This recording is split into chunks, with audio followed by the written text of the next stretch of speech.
자, 오늘은 제가 초대교회로부터 배운다 그러면서 뭘 배워야 할 거냐 그러면서 이제 쭉 나열했잖아요. 이제 그 중에서 제가 두 번째로 언급했던 게 뭐냐면, 이번 이제 순서는 좀 바뀌었죠. 이렇게 쭉 왔다 갔다 하면서. 근데 뭐 순서가 중요한 건 아니니까요. 말과 삶과 행위로 하나님 나라를 전해야 합니다. 이 부분을 살펴보려고 합니다. 선교적 삶의 한 핵심은 우리의 말과 삶과 행위로 하나님 나라를 전하는 것입니다. 이 부분은요, 제 책 선교적 교회 2권 6장에서 이미 살펴보았습니다. 그러니까 예수님이 이 땅에 오셔서 하나님 나라를 전하시되 말과 삶과 행위로 하셨거든요. 그리고 정확하게 초대교회가 말과 삶과 행위로 했거든요. 그래서 우리도 오늘날 그렇게 하나님 나라를 전해야 돼요. 뿐만 아니라 우리가 지난 컨퍼런스 제 책 5권에 나와 있는데 교회가 감당해야 할 선교적 소명 중에 하나가 정의와 긍휼의 행위다라는 것도 살펴보았는데요. 그래서 부분적으로 이렇게 이미 살펴보았습니다. 근데 제가 이 부분을 또 여기 책에서 말하면 6권에서 또 여기 살펴보는 이유는 초대교회의 회심과 연관시켜서 이 부분을 다시 한번 좀 살펴보려고 해요. 초대교회 회심과 연관시켜서 살펴보려고 합니다. 한편으로는 복습하면서 한편으로는 더 이렇게 우리가 나아갈 부분을 더 분명하게 이해하고 또 나아갈 수 있도록 그렇게 하려고 합니다. 그러니까 알렌 크라이더의 책 이번에 2권 이렇게 소개했잖아요. 정말 귀한 책이라고. 거기 이제 초기 기독교 이 책에 보면 그 초대교회 회심을 3가지 요소로 요약해요. 알렌 크라이더는. 그래서 그 부분을 토대로 살펴보려고 하는데요. 첫째, 초대교회 회심의 3가지 요소. 그러니까 초대교회가 예비 신자들을 어떻게 양육했는가 우리가 첫 시간에 약간 살펴보았죠. 그런데 초대교회는 그러면 예비 신자들을 양육하되 뭘 양육했냐는 거예요. 그것을 크라이더 박사는 회심의 3가지 요소라는 그러한 그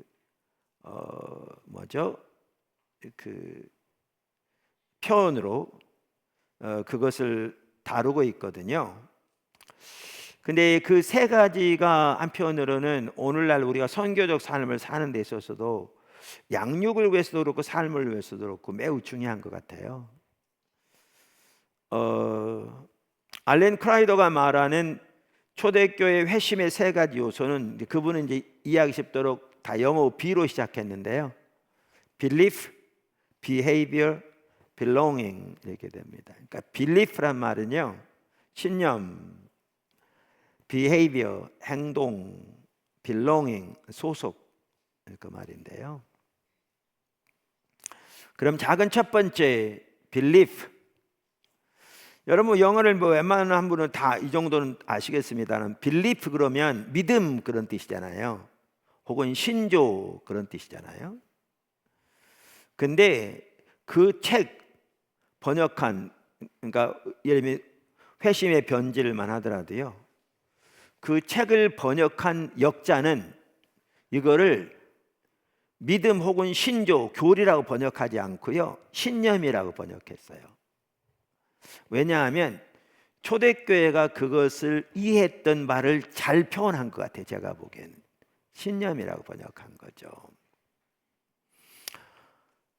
왜냐하면 초대교회가 예비 신자들을 훈련시킨 것은 단순한 이론적인 성경 지식이 아니었기 때문에 그래요. 단순한 이론적인 성경 지식이 아니었기 때문에 그렇습니다. 하나님에 관한 진리를 단순히 이론적으로 아는 것은 성경에서 매우 낯선 개념입니다. 그건 전혀 성경적인 개념이 아닙니다. 그러니까 우리가 지난 컨퍼런스 살펴보았고 제가 귀에 되는 대로 언급했는데, 히브리어 구약 성경의 지식이란 단어는 다하트란 단어입니다. 우리 도서관 여기 이름이 다하트 도서관이잖아요. 거기서 따온 거거든요. 다하트. 그래서 히브리어로 지식은 다하트인데요, 이 다하트는 이론적인 지식을 말하지 않아요. 그러니까 구약 성경에서 말하는, 혹은 히브리적 관점에서 말하는, 혹은 성경적인 관점에서 말하는 지식은 단순히 이론적인 지식이 아니에요. 당연히 그 다하트는 하나님의 말씀인 율법의 기초예요. 그래서 성경에 보면, 예를 들면 말라기서 2장만 하더라도 7절인가요? 율법과 지식을 이렇게 밀접하게 서로 연결시키고 있어요. 분리될 수가 없는 거죠. 그런데 그 지식은 단순한 율법적인 지식, 성경적인 지식을 가리키는 게 아니고요, 철저하게 하나님의 말씀에 토대하되 하나님과의 친밀한 교제 가운데서 그 삶을 살아가는 가운데 직접적이고 구체적인 경험에서 얻게 되는 체험적 지식을 말해요. 체험적 지식을 말해요. 그런데 이제 초대교회는 지식에 대한 올바른 개념을 가지고 있었던 거죠. 그래서 그거를 살리기 위해서 그 책을 번역한 사람이 이 빌리프란 단어를 신조라고 번역한 겁니다. 신조라고 번역한 거죠. 한 가지 예를 들어서, 그러니까 예를 들면 이런 거예요. 제가 이제 포도나무교회 예배 시간이 길잖아요. 긴 걸 자랑하는 건 아니고요, 왜 기냐고 물어보면 제가 설명할 수 있어요. 왜 그렇게 할 수밖에 없냐고, 그러면 설명할 수 있는데, 그런 걸 말하는 건 아니고요. 제가 처음 이렇게 하나님을 집중적으로 구할 때부터 제 눈에는 뭐가 보이냐면, 예를 들면 외국 어떤 강사가 와가, 저는 이제 국내에서 외국 강사들과 집회할 때 거의 참석하지 않았어요. 저는 주로 이제 필요하면 외국에 이제 집회 있을 때 1년에 한 차례씩 가서 은혜 받고 자료들 구입해 오고, 또 미국 교회는 어떻게 지금 가고 있는지 동향도 살피고 이제 그러고 그랬는데요. 근데 이제 가끔 보면 제 눈에는 이게 보인 거예요. 이 강사는 이렇게 설교를 하는데, 그러니까 강사는 아라고 그렇게 설교를 하는데 듣는 사람은 그 말을 어로 듣는 거예요. 그러니까 저는 이게 보이니까, 아니 저분이 하는 말은 어가 아니고요 아라니까요. 이제 이해가 잘 안 되죠, 뭔 얘기인지. 제가 구체적인 예를 들을게요.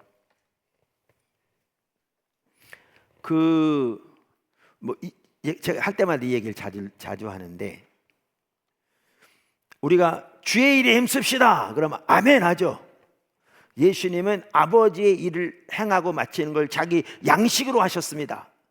우리는 예수님을 본받아서 이렇게 주의 일에 힘쓰는 사람들이 되어야 합니다. 그러면 다 아멘 하거든요. 근데 문제는 뭐냐 하면, 아멘 하는데 이분들이 이해하는 주의 일이 성경에 말하는 주의 일과 다른 거예요.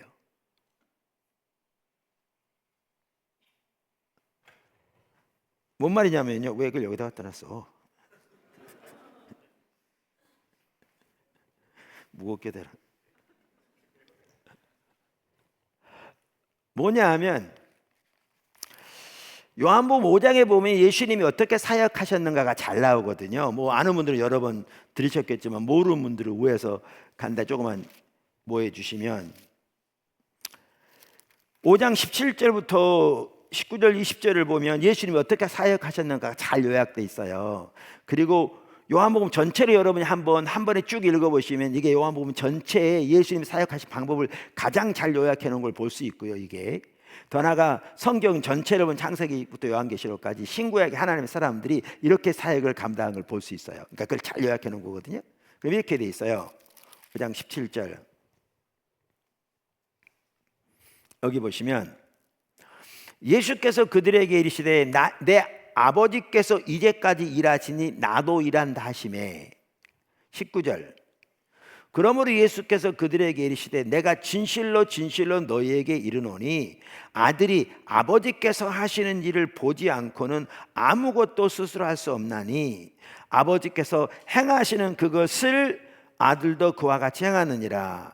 아버지께서 아들을 사랑하사 자기가 행하시는 것을 다 아들에게 보이시고 그보다 더 큰 일을 보이사 너희를 놀랍게 여기게 하시니라.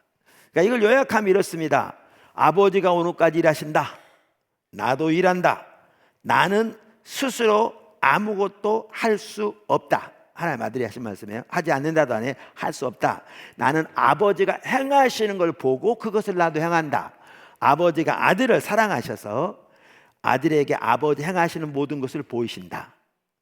자, 그러면 예수님은 이걸 아버지 일이라고 그랬거든요. 그리고 4장에 보면 바로 이 아버지의 일을 행하고 마치는 것을 양식으로 하셨다고 그랬거든요.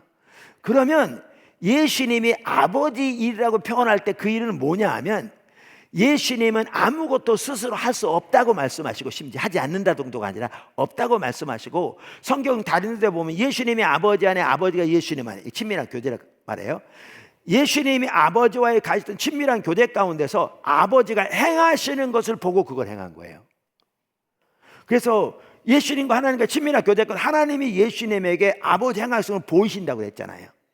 그러니까 문자 그대로 이게 아버지의 일인 거죠. 그러니까 예수님께서 말씀하시기를 내가 아버지를 행하고 마치는 것이 내 양식이다 그랬을 때 예수님은 지금 말한 것처럼 아버지와의 친밀한 교제 가운데서 하나님이 그분에게 보이신 그 아버지의 일 그것을 행하고 마치는 것을 양식으로 하신 거예요. 근데 우리는 예수님이 아버지 일이라고 한 거 우리는 뭐라 하면 주의 일이라고 했잖아요. 그죠? 주의 일. 그럼 우리는 주의 일에 힘씁시다 그러면 아멘 하면 우리는 용어는 똑같은 걸 쓸지 모르지만 우리가 생각하는 주의 일은 뭐냐면 우리가 주님을 위해 계획한 일이에요.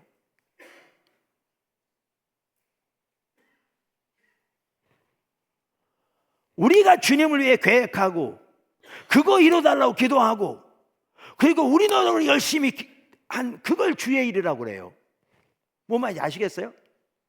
그러니까 용어는 같은 용어로 쓰는데 완전 다른 의미인 거예요. 전혀 엉뚱한 얘기죠. 그러니까 예수님은 아버지를 향하고 그것을 마치는 것을 양식으로 하셨습니다. 우리가 그렇게 주의 일에 힘써야 합니다. 아멘은 하는데 의미가 완전히 다른 거예요. 하나님의 비전, 우리는 비전을 따라 행해야 되잖아요. 할렐루야. 비전이 중요하잖아요. 비전의 중요성은 다 알아요. 세상 사람도 다 알아요. 다 리더십 책보서의 비전 얘기 다 해요. 성경에 보면 하나님의 귀한 사람들은 하나님의 비전을 따라 행했어요. 하나님의 비전을 따라. 믿으세요? 왜냐하면 노아 같은 경우에 하나님의 비전을 따라 행했다고요. 근데 이거죠. 우리가 하나님의 비전을 따라 행해야 합니다. 비전이 없으면 망합니다. 우리는 비전의 백성에 대해야 합니다. 그러면 아멘 하죠. 문제는 뭔지 아세요? 원래 사람들이 비전을 어떻게 이해하냐면 우리가 하나님을 위해서 세운 큰 꿈과 계획을 비전이라고 해요. 목사님, 선교사님, 일반 성도 말할 거 없이. 근데 노아가 자기가 하나님에서 큰 계획을 세운 게 방주 짓는 거였냐고요.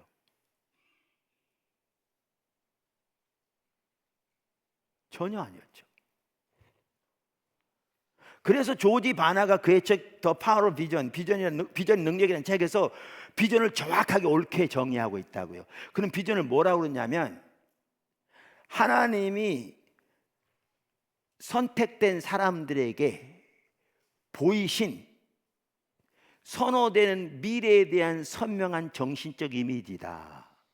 그러니까 하나님이 하나님의 사람들에게 보이신 하나님이 하실 것을 선명히 보는 것이라 그 말이죠. 그러니까 노아만 하더라도 그 당시 비가 그렇게 많이 온다니까 상상도 안 되고 주변 사람들 당연히 비하고 자기 뭐죠? 가족들 온 가족이 모여서 그때는 전기 뭐 톱이나 대패도 없는 시대에 그 큰 배를 지으려고 하면 인생 전체를 고려할 텐데 비가 안 오면 끝나는 거잖아요. 그런데 왜 그렇게 할 수 있었느냐? 그는 그 날을 보았거든요. 근데 이게 노아가 하나님이 세운 큰 계획이 아니었죠.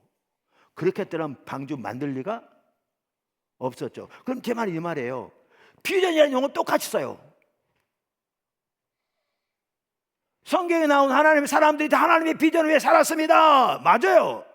우리도 비전을 가져야 합니다. 맞아요. 문제는 이해가 달라요. 그러니까 다른 얘기하고 있는 거 전혀.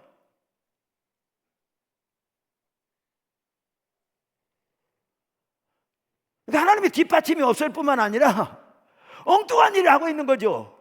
그러니까 이게 아니라니까, 이게 아니고 이거라니까. 그러니까 얘네 아까 그 말이 그 말이에요. 성경은 A라고 말하고 있는데 할렐루야 아멘 하면 자기는 B로 들어.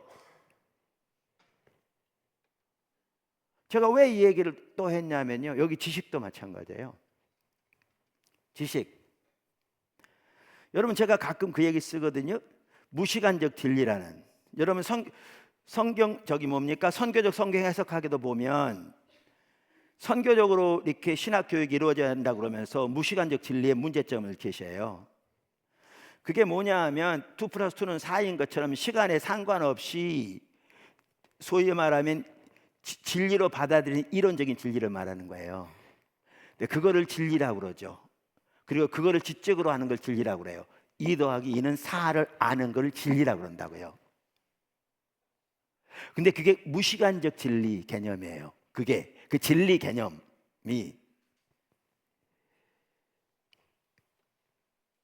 근데 그게 성경적 진리 개념이 아니에요. 이게 멀리는 헬라 철학의 진리 개념이고요. 헬라 철학. 르네상스는 다시 태어났다는 뜻이에요. 헬라 철학이 다시 태어난 게 르네상스거든요. 그래서 헬라 철학의 인본주의가 다시 태동한 게 모더니즘이라고요. 그래서 중세를 가로로 여기잖아요. 교회를 딱 빼버리면 교대 인본주의, 현대 인본주의로 넘어오는 세상은 그 개념인 거예요. 그러니까 문제는 이거예요. 제가 가끔 설교하듯이 요한복음 그 8장에 보면 이렇게 말하고 있거든요. 8장에 보면 뭐 과거에 설교했었어요. 지금 못 들은 분들이 또 하고 있어요. 31절에 그러므로 예수께서 자기를 믿은 유대인들에게 이르시되, 어떤 유대인들에게 이르렀다고요? 자기를 믿은 유대인들에게. 근데 여러분 성경을 쭉 보시면 요한복음 5장, 6장, 7장, 8장 쭉 보시면요, 다른 복음서에는 그게 없는데 요한복음서에는 피상적인 제자들의 모습이 여러 번 나와요. 분명히 믿은 사람이 써 있는데 나중에 예수님 대적해요. 떠나고. 이런 경우가 여러 번 나와요. 5장에 나오고 6장에 나오고 7장, 8장 계속 나와요. 여기 누구에게 얘기했다고요? 예수를 믿은 유대인. 근데 조금 있으면 예수님 대적하고 떠나요. 예수님 돌로 치려고 그래요. 여기 보시면. 자, 그런데 뭐라고 그랬냐면 유대인들에게 너희가 내 말에 거하면, 그러니까 너희가 내 말에 거하면 참으로 내 제자가 되고, 이 말은 참 제자가 아닌 사람도 있다는 얘기잖아요. 내 말에 거해야 그 사람이 참 제자라는 얘기니까 이 말을 바꿔 말하면 참 제자 아닌 제자가 된다는 얘기잖아요. 이제 이들이 그랬거든요. 근데 참 제자가 되려면 어떻게 한다고요? 예수님 말에 거해야 된다는 거예요. 그러면서 진리를 알지니, 이 말은 참 제자가 돼야 진리를 안다는 얘기예요. 이 얘기는 알지니 진리가 너희를 자유케 하리라. 이 말은 예수님 말씀이 우리 속에 거해야 참 제자가 되고, 참 제자가 돼야 진리를 알고, 그 아는 진리가 우리를 자유케 할 거라 그 얘기예요. 이 말은. 근데 우리는 오늘날 이러면 신학대학도 많이 가도요, 이 구절 많이 써 있습니다. 앞에 딱 써 있죠. 뭐라고요? 진리가 너희를 자유케 하리라. 쫙 써 있습니다. 근데 신학교에 딱 진리가 너희를 자유케 하리라 써 있는데, 이때 사람들이 이 진리를 어떻게 이해한 줄 아세요? 제가 그 말이 보세요. 똑같은 용어를 썼는데, 똑같이 주엘이라는 용어를 썼는데 이해가 다르고, 똑같이 비전이라는 이해를 썼는데 이해가 달라. 성경하고 달라요. 근데 여기 진리를 알지니 그랬는데, 이 진리를 어떻게 이해하냐고요? 여기서 말한 진리를 어떻게 사람들이 이해하고 있냐면요, 너무나 많은, 심지어 신학교에서도 어떻게 이해하냐면 성경적인 진리라고 이해해요. 그리고 진리를 안다는 말이 뭐예요? 성경에 나오는 하나님에 관한 진리를 지적으로 하는 걸 말하는 거죠.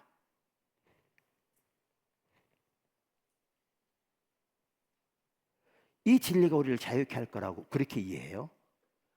그러니까 진리를 알지니 진리가 너희를 자유케 하리라 이렇게 해놓고, 그렇게 써있는 학교들일수록 너무나 많은 경우에 뭐 신천지 같은 이단들 분명히 우리는 색출해야죠. 근데 그거 말고 때로는 같은 복음주의 내에서도 조그마한 이해가 다르다고 진리 고소한 입장으로 온갖 정죄하고 대적하는 경우가 진리의 이름으로 되어지거든요. 문제는 뭐냐 하면, 그러면서 이제 많은 분들이 한 얘기가 그 말이에요. 성경적인 진리는 인격적인 진리다. 예수님이 내가 곧 길, 이요 진리, 이요 생명이라고 그랬잖아요. 그러니까 성경에 말한 진리는 인격적인 하나님과의 관계에서 오는 거예요. 그 관계에 전제되는, 그리고 인격적인 진리이기 때문에 하나님부터 들어야 돼요, 진리를.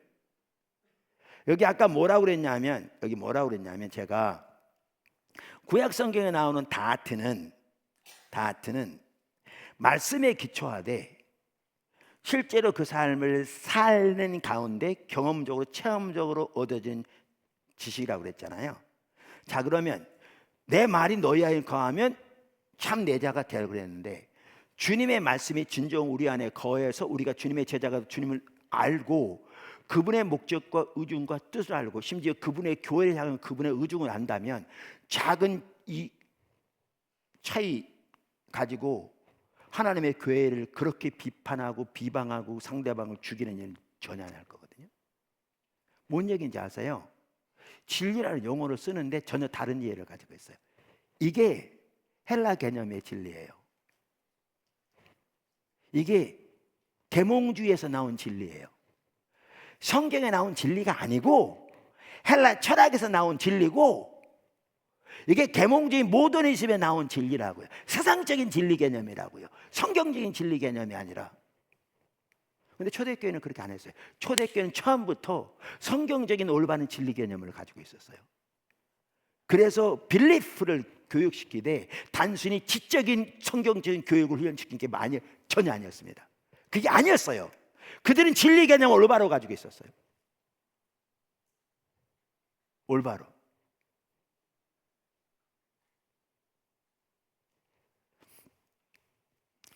그래서 제가 화염문 등에 설교했습니다마는, 초대교회는 핍박을 받아서 원형 경기장에서 집승의 밥이 되면서도요, 그들은 사랑의 입맞춤을 하고 죽었거든요. 근데 그들은 전혀 죽음을 두려워하지 않았습니다. 심지어 안 믿는 사람들이 그들의 그러한 모습을 보고 왜 저들은 죽음을 두려워하지 않는지 놀랐습니다. 왜 그런 줄 아세요? 그들은 예수님의 십자가 부활로 인해서 이미 죽음을 이기셨고, 성도들이 예수님 안에서 죽음을 이미 이겼다는 것을 분명히 확신했기 때문에 죽음을 두려워하지 않았습니다. 예수님을 믿음으로 우리가 죽음에서 승리를 거뒀다는 단순한 이론적인 지식을 교육시킨 게 아니었습니다.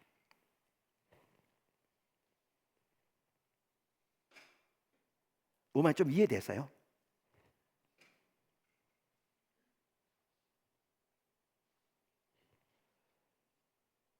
초대교회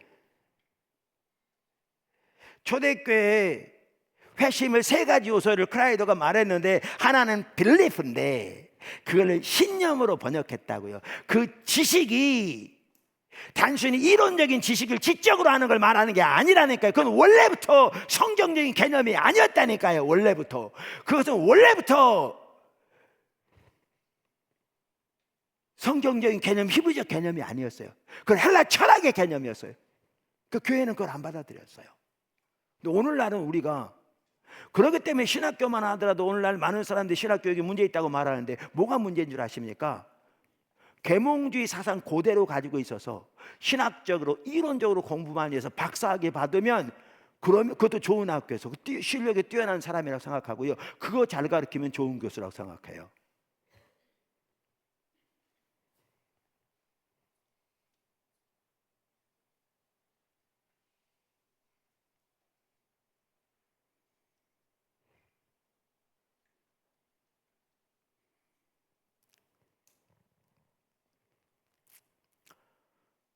제가 지난번에 나눴던 얘기 또 해야겠네. 죄송해요.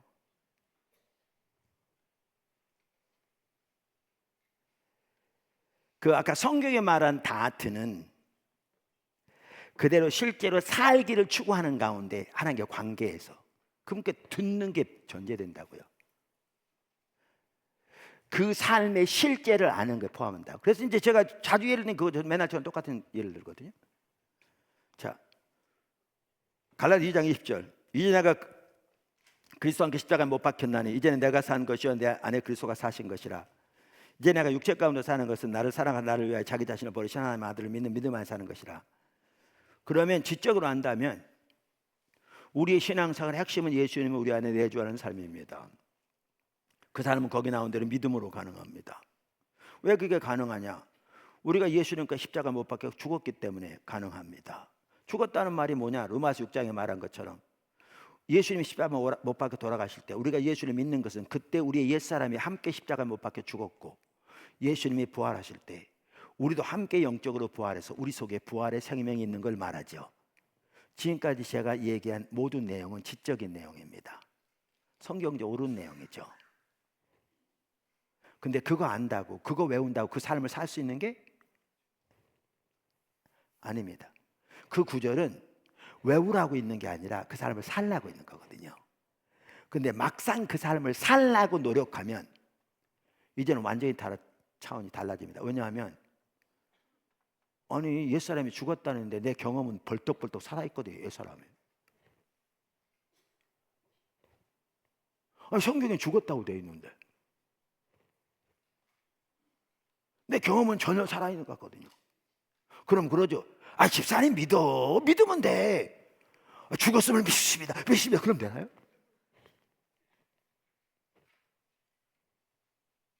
그러니까 그건 또 예수님이 내주하는 삶이 믿음으로 된다고 그랬는데 이게 어떻게 믿음으로 되냐고요. 그만 하다 믿습니다 하면 되냐고요. 아니면 그거 안 하니까 안 되냐고요. 실제로 이 삶을 살려고 노력하면요 완전히 다른 차원입니다. 완전히 다른 차원입니다. 그럼 이 삶을 실제로 살려고 추구하고 노력하다 보면 집중적으로 하나님을 구할 수밖에 없고요. 성경에서 우리가 예수님과 십자가 못 박혀 죽었다고 하는데 그것이 뭐죠? 무엇을 의미하며 아니면 그 실제적인 승리를 어떻게 삶에서 경험할 것이며 이 믿음은 어떤 믿음이 어떻게 그 믿음을 가질 수 있을 것이며 어떻게 믿음으로 이 삶의 승리를 우리 삶 속에 경험할 것인가 이거요 줄기차게 배우고 두드리고 찾고 구해야 그러는 가운데 주님께서 깨닫게 해주시고 그 위에 서는 만큼 그 승리를 경험하거든요. 이렇게 얻어진 지식이 다트입니다.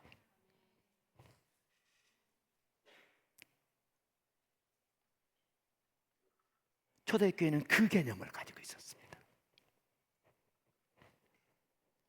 그래서 신조라고 번역하고 있는 겁니다. 이제 보이세요? 똑같은 지식이라는 단어를 쓰는데 이해가 다른 게 보이세요? 똑같이 주의라는 단어를 쓰는데 이해가 완전히 달라지니까 전혀 엉뚱한 얘기가 되고 똑같이 비전이라는 용어를 쓰는데 이해가 달라지니까 완전히 엉뚱한 얘기가 되고 똑같이 진리, 지식이라는 단어를 쓰는데 이해가 달라지니까 성경적인 이해가 아니라 헬라 철학적인 이해, 계몽주의적인 세상적인 이해로 이 성경을 이해하니까 완전히 이해가 달라지는 게 보이세요? 이렇게 돼버려요.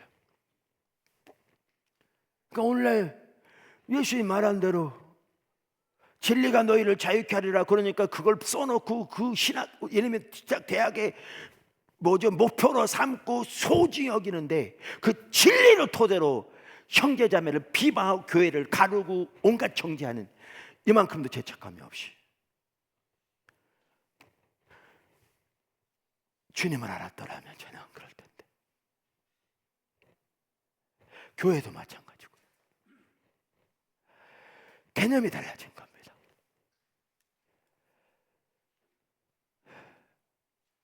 그러니까 신학교 교수 아까 똑같네. 저는 신학교 교수님들 비방한 게 아니에요. 오해하지 마. 저는 신학교 교수님들도요. 저 이런 말에 죄송한데, 욕하려면 욕하세요. 근데 하지 마세요. 죄송합니다. 근데 저는 이렇게 말하는데, 신학교 교수님들도요, 하나님 중심적인 사고가 있어서 정말 뛰어난 사람들은 배울 게 많습니다. 하나님 중심적인 사고를 가지고 있고 뛰어난 실력을 가진 분들 배울 게 많습니다. 정말 귀하게. 근데 많은 경우에는 이론적인 지식 몇 개 배웠다고 그거를 가르치면 될 줄 압니다. 그 사람은 실제 전혀 경험하지 못하면서. 이거요. 그래서 신학교 가는 수많은 사람들이 안 간 것만 못하게 돼버리는 거죠. 영적 괴물이 돼버리거든요. 왜냐하면 이론적인 지식은 많아져서 머리는 커져 실제 삶은 전혀 안 사니까 그거 가지고 판단을 하는데 그 사람은 전혀 되지 않으니까 가치관은 전혀 바뀌지 않고 삶은 전혀 바뀌지 않은 채 완전히 바리새인 되어버리는 경우가 절대 적지 않습니다.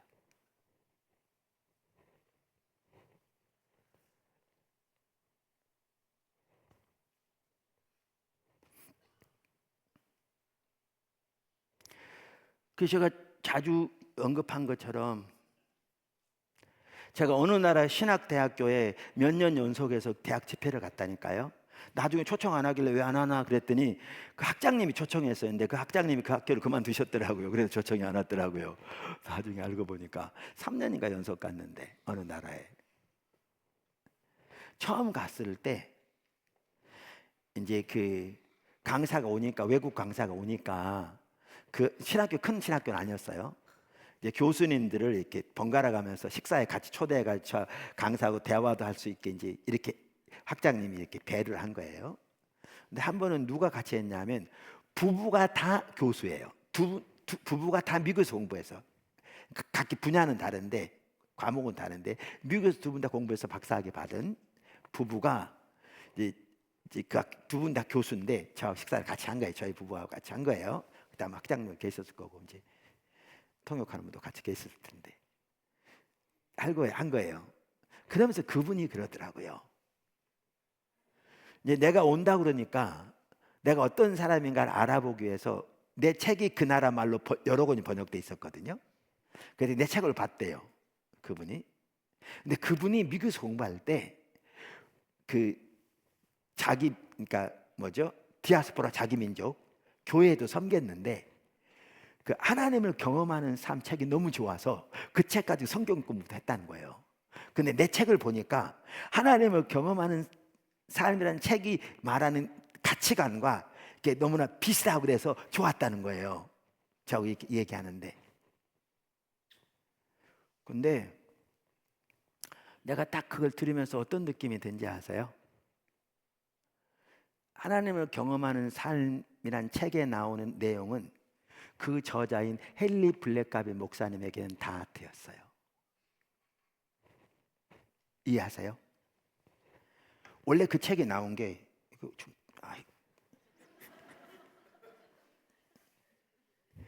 원래 그 책이 나온 게 그분이 그 캐나다 세츠코튼이라는 곳에서 그 처음에 갔을 때 20명이 안 된 성도 이렇게 그 인도에 가면서 그 목회하면서 하나님께서 그분을 통해서 그 주 전체 엄청난 일을 하시고 그때 하나님의 부흥이 그 지역에 임할 때 귀하게 쓰임 받게 되었거든요. 그래서 미 남침례 교단 본부에서 이분의 가르친 내용을 그래서 공제라고 되어 있는 게 왜 그러냐면 그 다른 분이 이 전체를 이해하고 그분이 이걸 편집해서 책을 낸 거예요. 그래서 공조로 되어 있는 거예요. 그래서 이 내용은 이분이 단순히 성경적인 지식을 짜집게 놓은 게 아니라 철저하게 말씀에 토대하되 그 말씀에 기초한 하나님의 길을 따라 실제로 하나님과 동행하면서 하나님 인도하시면 순종하면서 하나님께서 그를 통해서 놀라운 일 이뤄내신 실제적인 지식이었어요. 다 무슨 말 아시죠? 그런데 그 교수님의 경우에는 이게 성경적인 거 다 알아. 너무나 성경 좋아. 그걸 가르쳐. 근데 이게 이론적인 지식에 불과해. 그러니까 이만큼도 열매가 없어. 이 열매는 실제적인 지식에서 나오거든요. 아까 초대교회가 그랬듯이 오늘날 교회가 이렇게 돼버렸거든요. 그러니까 성경 공부 자체도 거의 안 할 뿐만 아니라 이론적인 지식이 몇 가지 가르치면 될 줄 알고 생각하고 있는 거거든요. 그러니까 지식 개념, 진리 개념, 안다는 개념 자체가 성경적인 개념에서 떠나 있어요. 헬라 철학의 개념, 계몽주의 사상의 개념에 기초해서 이해하고 있는 거예요. 그러니까 전혀 다른 이해예요. 그러니까 성경은 알아 그러는데 맞습니다 그러면서 하고 있다니까요.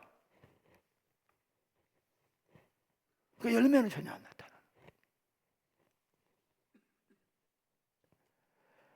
포도나무께 한 사역자가 있었는데 지금 잘 따라가려고 고민하고 있어요. 지금 우리와 함께 하지 않아요.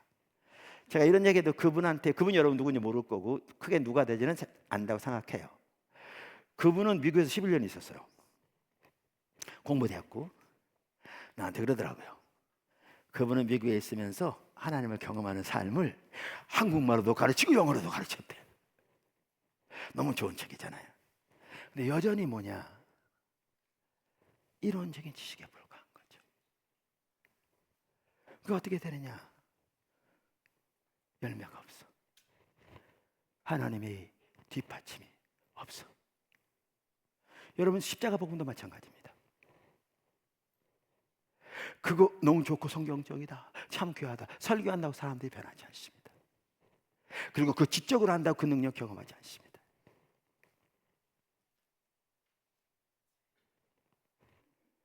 그것은 성경적인 개념의 지식 개념이 아닙니다. 그래서 그거를 레슬리 뉴비긴도 그렇고 많은 학자들이 성경적인 말하는 진리 개념은 인격적인 진리라고 그런 겁니다. 그분께로부터 들어야 되는 거거든요. 그래서 말하는 게 이 모더니즘의 무시간적 진리 개념이 교회에서 깨져야 한다. 이게 신학교를 계속 깨져야 한다 이렇게 말해. 그 신학교가 다시 일어나는 게 신학교에서 무시간적 진리 개념이 깨져야 한다는 말은 이 계몽주의적 헬라 철학적 지식 개념 깨져야 한다는 얘기입니다. 그러니까 교수님부터 바뀌어야 되는 거죠. 이해되세요? 초대교회는 이처럼 회심의 세 가지 요소가 있었는데 하나는 belief, 지식으로 번역하시는데 그거를 신조라고 번역한 이유가 거기에 있습니다. 그 다트를 가르쳤습니다. 성경적 개념에 올바른 성경적 개념의 지식, 진리를 가르쳤습니다. 교회가 그렇게 돼야 합니다. 오늘 교회가 그렇게 돼야 된다니까요. 그게 여러분의 눈에 보여야 합니다. 그렇게 양육해야 합니다. 교회가 초대교회 그렇게 옳게 했다니까요.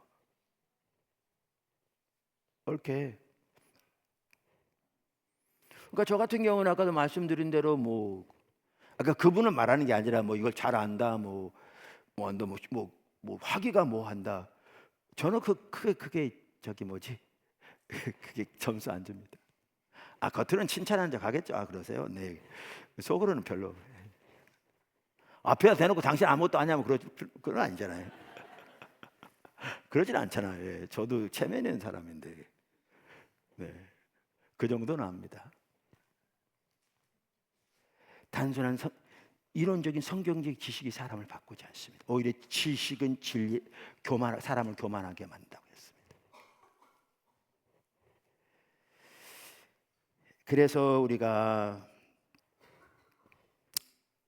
신념이라고 그랬는데 초대교회는 단순히 이론적인 지식의 그들의 양육은 단순한 이론적인 지식의 전달이 아니었다. 이해하시죠? 이걸 꼭 이해하시기 바랍니다. 한국교회가 이렇게 다트를 그러면 먼저 자기가 알아야 돼요. 그러니까 영적으로 자기가 가보지 못한 길은 못 인도하거든요. 그러니까 아까 제가 갈라디아 2장 20절 자기가 실제로 삶을 통해 그것을 경험적으로 아는 자리에 없으면요, 다른 사람은 그리로 못 이끌어가요. 목사님, 오늘 아침에도 우리 남편 출근하는데 쏴 붙여가지고 이놈의 육신이 죽어야 되는데 목사님 기도해 주세요 전화가 오면 실제로 그 삶을 사는 사람은 인도해 줄 수 있는데요, 자기가 살지 않으면 어떻게 하냐면, 집사님 우리 옛사람 죽었어요, 성경을 보세요, 죽은 걸 믿으세요, 이만큼 도움이 안 되거든요. 근데 그 말밖에 못해요. 왜냐하면 자기가 한 사람 봤기 때문에.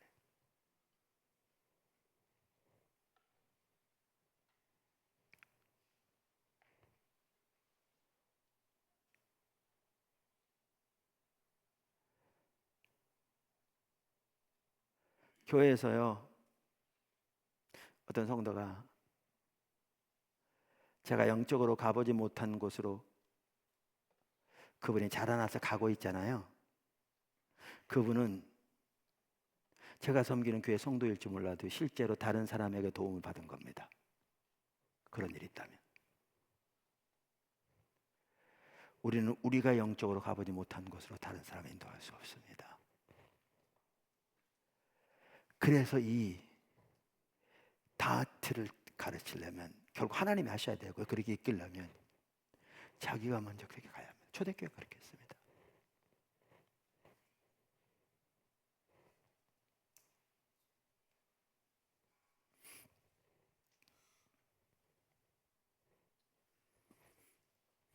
알렌 크라이더는 신념에 대해서 2세기 교부였고 선교자였던 저스틴의 경우를 예로 들거든요. 그 책에 이렇게 말합니다. 회심의 변질 33쪽에 있는 내용인데요, 저스틴에게 회심은 신념의 변화를 수반하는 것이었으며, 이 새로운 신념은 입교 의식에서 입증되어야 했다. 그 당시에 신념이, 변화된 신념이 입교 의식에서 입증되어야 했다는 거예요. 그러니까 단순히 몇 가지 성경적인 지식을 가지고 있느냐를 테스트한 게 아니었다는 거예요.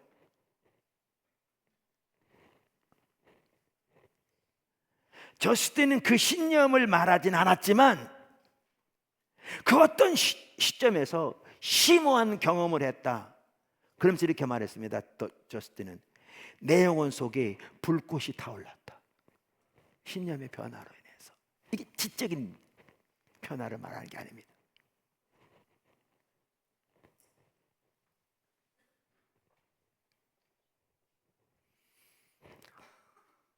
여러분 속해 있는 교회가 지금 이 상태가 왜 그런지 아시겠죠? 이래서 그렇습니다. 이래서 그렇습니다. 여러분 속해 있는 오이코스가, 여러분의 자녀가 등등.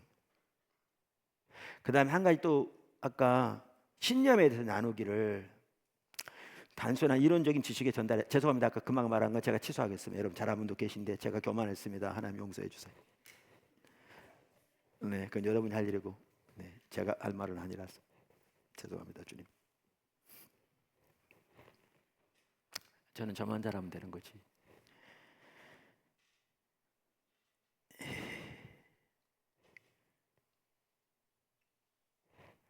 단순한 이론적인 지식의 전달이 아니었다고 말씀드려야 또 하나가 뭐냐 하면, 이 신념과 관련해서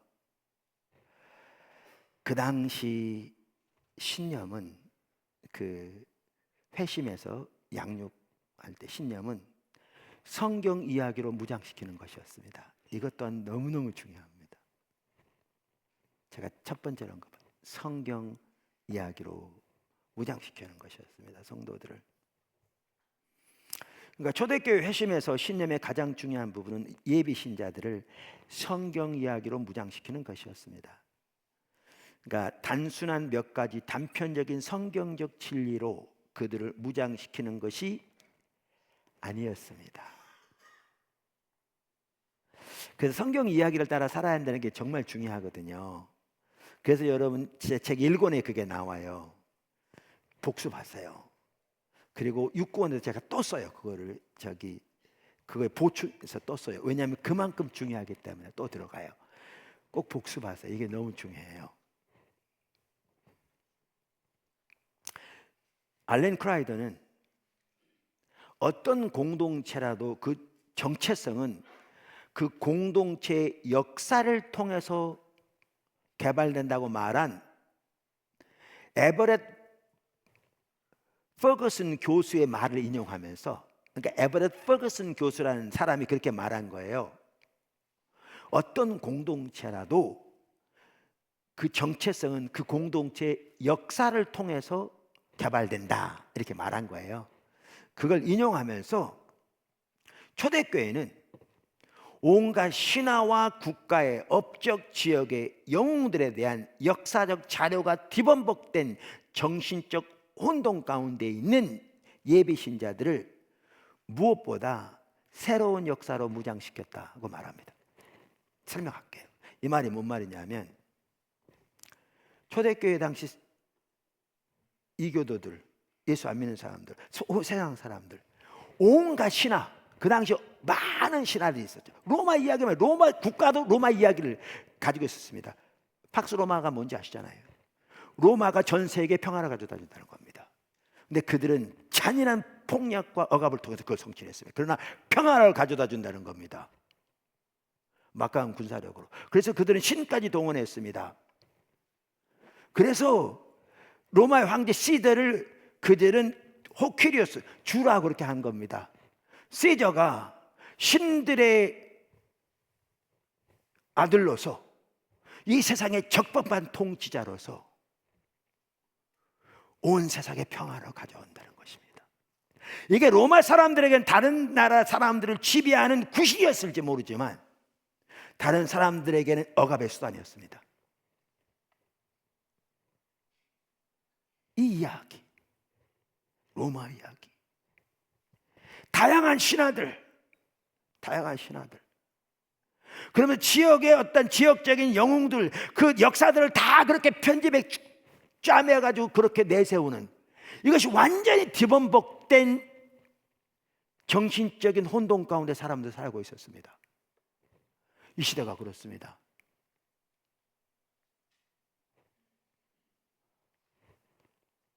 그 완전한 진리 그 책에 나오나요? 많은 그 책들이 그러잖아요. 요즘 젊은이들을 성적으로 정말 아무런 죄책감도 없이 뭐 이 사람 저 사람 뭐 번갈아 가면서 온갖 그렇게 쾌락을 추구하고 살아가는데요. 그들을 프로이드의 영향이 크거든요. 그 배우에.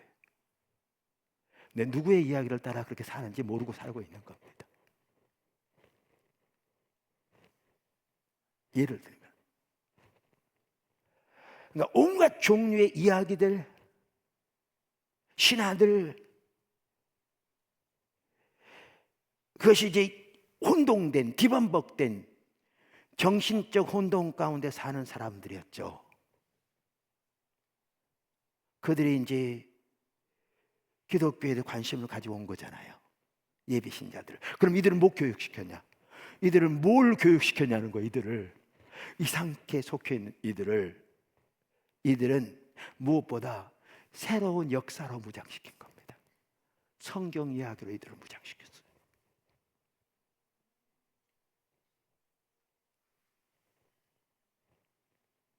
온갖 돈이면 최고라는, 돈만 벌리면 거기에 힘이 있고 사람들을 지배할 수 있고 다스릴 수 있고, 그래서 가지고 다니는 명품백이 자기의 신분을 드러내고 가지고 다니는 차 종류가 자기의 신분을 드러내고, 자기가 타고 집에 있는 아파트 평수가 자기의 신분을 드러내고, 온갖 이런 이야기 속에 혼동된 사람들이 교회에 오면 오늘날 교회는 어떻게 그들을 훈련시키냐고요. 오히려 그걸 그대로 받아주면서 집사님, 권사님 하면서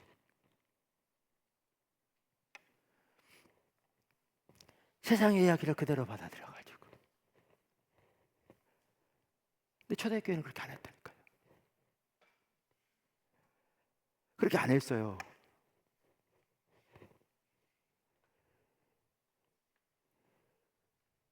이렇게 온갖 역사적 자료가 뒤범벅된 종신적 혼돈 가운데 있는 예비신자들을 무엇보다 새로운 역사로 무장시켰어요. 성경에 기초한 역사에 토대한 하나님의 이야기로.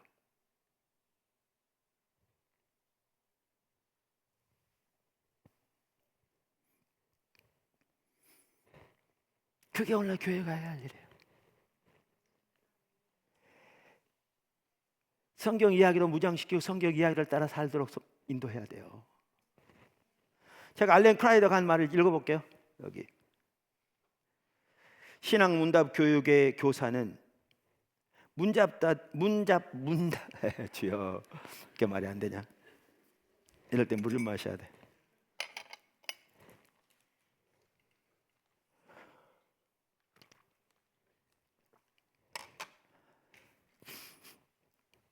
신앙 문답 교육의 교사는 문답자들이 그리스도인의 공동체에 합류할 수 있게 준비시키기 위해서 그들의 신화적이고 역사적인 혼동을 다른 대안적인 이야기, 곧 히브리 성사가 들려주는 구원사, History of Salvation, 구원의 역사, 구원사로 대체해야 했다. 무슨 말 이해하시죠? 설명 필요 없죠? 이 구원사는, 구원의 역사는 예수 그리스도의 인격과 사역 안에서 절정을 이루었다가 초국가적인 교회의 삶과 순교자들의 고난을 통해 이어진 것이다. 간단한 얘기가 좀 앞으로 또 나올 텐데, 이 성경에 나온 하나님의 이야기, 구원사, 구원의 역사, 이것은 예수님의 삶과 사역 안에서 절정을 이루잖아요. 그러면 주님이 다시 오실 때까지 그 구속의 역사를 통해 확산돼 가는데, 여기 이 말은 뭐냐 하면 초대교회는 초국가적인 교회를 추구했습니다. 로마뿐만 아니라 로마 제국뿐만 전체 나라의 하나의 교회로서의 주님의 통찰에 있는 그 사회.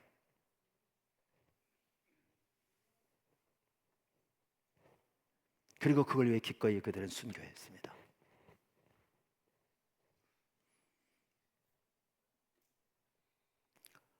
이어온 것이다. 퍼거슨의 관점에 의하면 구약 성경은 하나님의 구원 사역에 대한 이야기며 그리스도의 성육신의 장을 제공하는 교리 교육의 뼈대이자 핵심으로서 신약 성경에 대한 설명과 증거 그 이상이다. 오리게는 청중들에게 그들의 오래된 과거 역사를 대체하고 목숨을 내어주는 상황에서도 맞설 수 있게 준비시키는 살아있는 역사를 가르쳤다. 자세한 내용 나중에 책 읽어보시고요. 자기 목숨까지도 내놓을 수 있는 예수 그리스도의 십자가 부활에 기초한 역사적인 사실에 토대한 하나님의 구원의 역사, 하나님의 이야기로 그들을 무장시켰습니다. 그 이야기야말로 그들이 그동안 가지고 살아온 그 모든 이야기를 대체하는 대안 이야기, 그걸로 무장시켰습니다. 교회가 그래야 합니다. 우리는 너무나 여기서 멀리 떠났죠.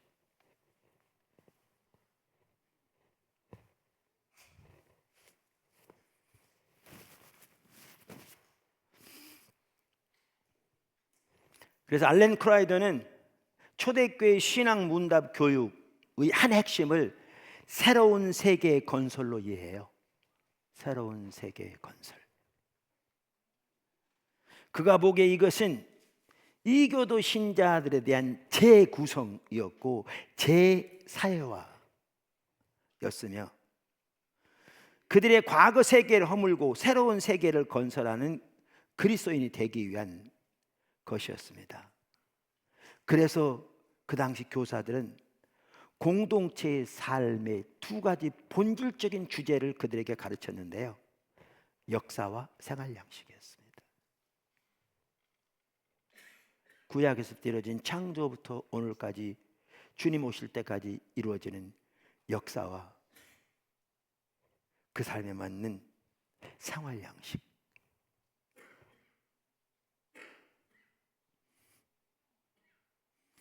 그 레리 허타도 박사가 초대교회 성도들의 삶에 대해서 쓴 좋은 책 이번에 소개했는데, 처음으로 기독교인이라 불렸던 사람들이라고 우리 번역된 제목입니다. 그 책에 보면 그 초대교회 성도들은 자신들의 독특한 신념과 행동 양식을 유지하면서 동시에 각자 자신들이 처한 문화적 환경에 긍정적인 영향을 미치려고 노력했다. 자기들은 그 성경 이야기에 토대한 독특한 신념과 행동 양식을 가지고 살아가면서 동시에 그들이 속해 있는 문화적 환경에서 긍정적 영향을 미치려고 노력했다는 겁니다. 세상을 위하되 세상을 반대하는, 세상에 속하되 세상에 동화되지 않은, 동시에 세상의 빛과 소금으로서 세상을 구속하기를 추구한 초대교회는 그렇게 했습니다. 이게 성경의 삶입니다.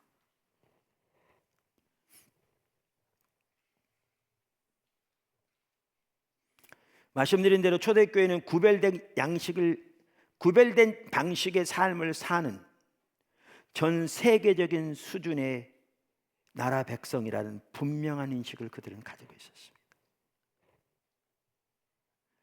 하나님께서 이 새로운 세계를 건설하는데 자신들을 필요한 도구로 사용하고 계시다고 확신했습니다.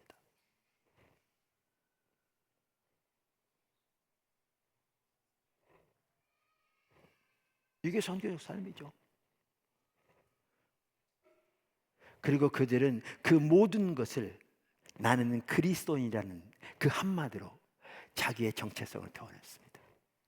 I'm a Christian. 나는 그리스도인입니다.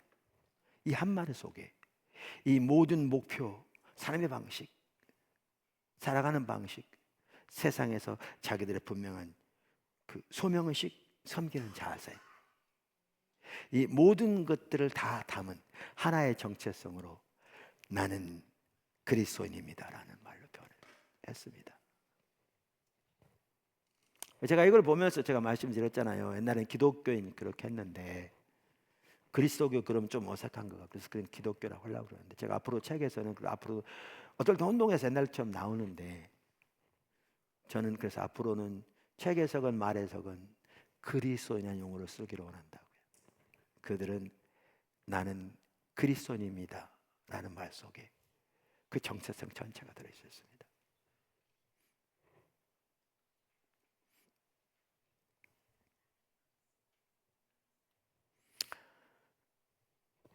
크라이더는 이렇게 말합니다. 그리스도인들은 그리스도 안에서의 삶 때문에 전 세계적이고 구원사적인, 그러니까 salvation historical, 구원사적인 중요성을 지니는 구별된 방식의 삶을 살아간다고 믿었다. 분명한 그런 확신을 가지고 있었다, 본인들. 그러니까 우리가 좀 그래야 되지 않겠어요? 예수를 믿는다고 교회에서 등록 신청서를 냈는데 왜 살아가는지, 삶의 목표가 뭔지, 세상에 가지고 있는 가치관 그대로 살아가고, 목표 그대로 살아가고, 교회 나오면서 자기 마음이 평안이라 오히려 세상에서 그냥 사람들을 앞에 그냥 꼼짝 못하다 교회 하면 큰 소리 치고 사람들 다 지배하려고 그러고.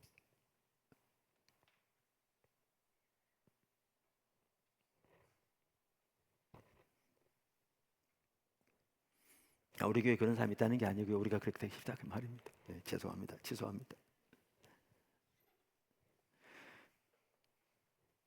주여 도와주십시오. 쓸데없는 말 하지 않도록.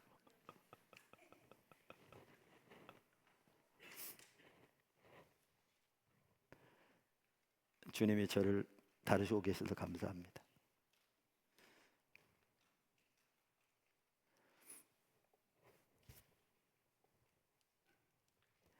그리스도인들이 로마 제국과 제국 밖의 다른 지역 사람들과 함께 나누었던 삶에는 보편적이고 전우주적인 무언가가 있었다. 그리고 중요한 것은 압박이 가해질 때면 그리스도께 대한 충성을 간결하게 나는 그리스도인이다라고 확언함으로써 자신들의 주된 정체성을 표현했다. 터틀리안도 그리스도인의 충성하는 마음이 전 세계적 수준이라는 것을 발견했다. 우리가 전 우주의 동일한 시민으로 존재하는 것을 안다. 그래서 예수의 화평케 하시는 사역과 그의 제자들이 원수를 사랑하는 삶의 뿌리를 두는 이러한 세계 평화에 대한 비전은 이사야서 2장 22절에 4절, 미가서 4장 1절에 4절 칼을 쳐서 보습을 만든다는 말씀에 잘 드러났고, 이 말씀은 초기 기독교 공동체들이 인용한 다른 어떤 구절보다도 더 빈번하게 사용되는 말이었다. 무슨 말이냐면요, 지금 읽은 이 구절들이 초대교회가 가장 많이 인용했던 말 중에 하나라는 거예요. 그게 전 세계에 걸치는 평화의 공동체를 위해 자기들은 헌신하고 있다는 확신이 있었어요. 제가 그 구절 읽어볼까요? 이사야서 2장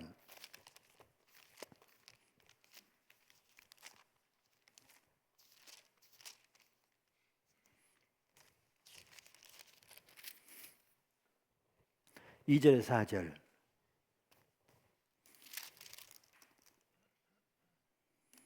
말일에 여호와의 전의 산이 모든 산 꼭대기에 굳게 설 것이요 모든 작은 산 위에 뛰어나리니 만방이 그리로 모여들 것이라.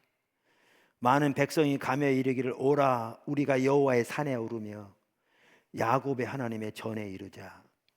그가 그의 길을 우리에게 가르치실 것이요 우리가 그 길로 행하리라 하리니 이는 율법이 시온에서부터 나올 것이며 여호와의 말씀이 예루살렘으로부터 나올 것임이니라.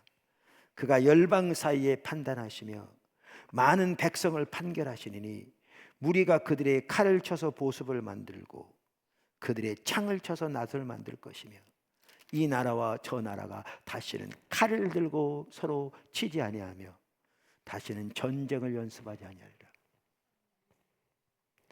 이것이 성취되고 있다는 것을 그들은 확신했습니다. 자기 삶 가운데. 그래서 그들은 신앙 입문 교육을 받을 때 군인이 오면 살인하지 않겠다는 서약을 받은 다음에 받아들였습니다. 그리고 그들은 이 말씀을 지키기 위해서 핍박하고 자기들을 심지어 순교당하면서도 상대방을 용서했습니다.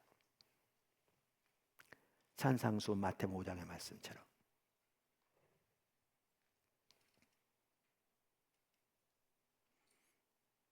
그러니까 평화의 입맞춤 나눴잖아요. 그러니까 초대교회 예배 의식에서 한 중요한 부분은 평화의 입맞춤이었습니다. 성경에 보면 서로 거룩한 입맞춤으로 인사를 하고 돼 있잖아요. 근데 이것 때문에 많이 오해도 받았습니다. 왜냐하면 그 시대가 성적으로 아주 문란한 시대잖아요. 거기다가 그들은 비밀로 모이고 밤에 모이는데 서로 입맞추고 이러니까 비방하는 사람들은 교회를 뭐 난교, 그러니까 무절제한 성행위 막 이렇게 온갖 비방을 했습니다. 그런 오해를 받을 수 있고 받고 있음에도 불구하고 그들은 그것을 포기하지 않았습니다. 그 당시에는요, 사람이 황제에게 입을 맞추려니 신발에다 입을 맞췄답니다. 황제에 대한 존중의 의미인 거죠. 그리고 그 당시에는 세상에서 같은 주위의 사람들이 아니면 서로 입맞추지 않았습니다. 노예가 자유인 주인하고 같이 입맞춰요? 상상할 수 없는 일이었습니다. 근데 교회에서 남자건 여자건 세상에서 지위가 있던 사람이건 노예 출신이건 생명을 소중히 여기는 공동체 오늘 오전에 살펴봤죠. 그 당시에는 영아 사례가 많았답니다. 사람이 나쁜 사람만 그런 게 아니라 보통 사람도 애가 태어나면 자기가 원치 않으면 그다 갖다 버렸습니다. 그냥 여자아이를 갖다 버리기도 하고. 그러면 몇 개 중에 하나였습니다. 하나는 그냥 죽거나 아니면 짐승이 잡아가거나 아니면 다른 사람들이 그를 데려다가 노예로 쓰거나 창녀로 썼습니다. 돈 벌기 위해서. 근데 교회는 그래서 강력하게 반대할 뿐만 아니라 그들을 데려다가 키웠습니다. 보이는 대로. 그리고 사랑의 입맞춤을 서로 인사할 때 그들이건 사회에 지위 있는 사람들이건 그들은 모두 사랑으로 입맞췄습니다. 평화와 평등을 추구했습니다. 심지어 형장에서 죽어갈 때에도 그들은 그렇게 서로 입맞춤으로써 안 믿는 사람들 완전한 충격이었죠. 저 상황인데 죽음을 두려워하지 않을 뿐만 아니라 신분의 고하를 막론하고 그렇게 인사하는 걸 보고 그 당시 그 사람들에게는 어마어마한 충격이었습니다.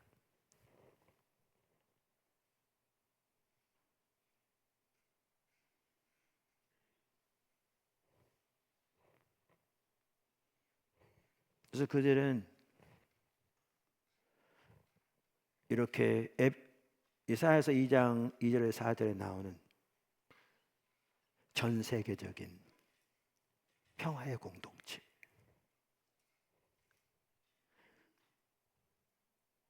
전 세계적이고 구원사적인 중요성을 지니는 구별된 방식을 사는 평화의 공동체를 그들은 추구했습니다.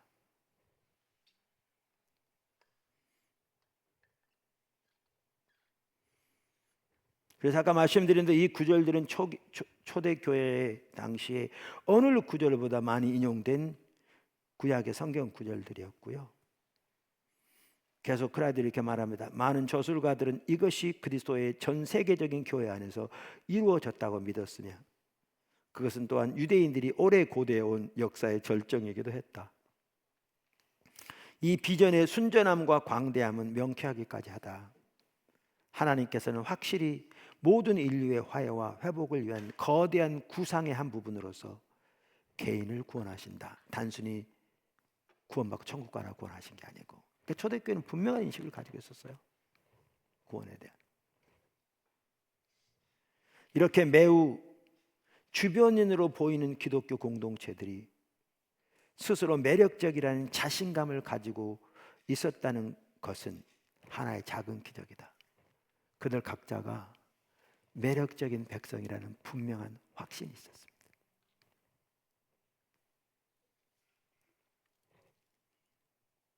그 다음에 이렇게 말합니다.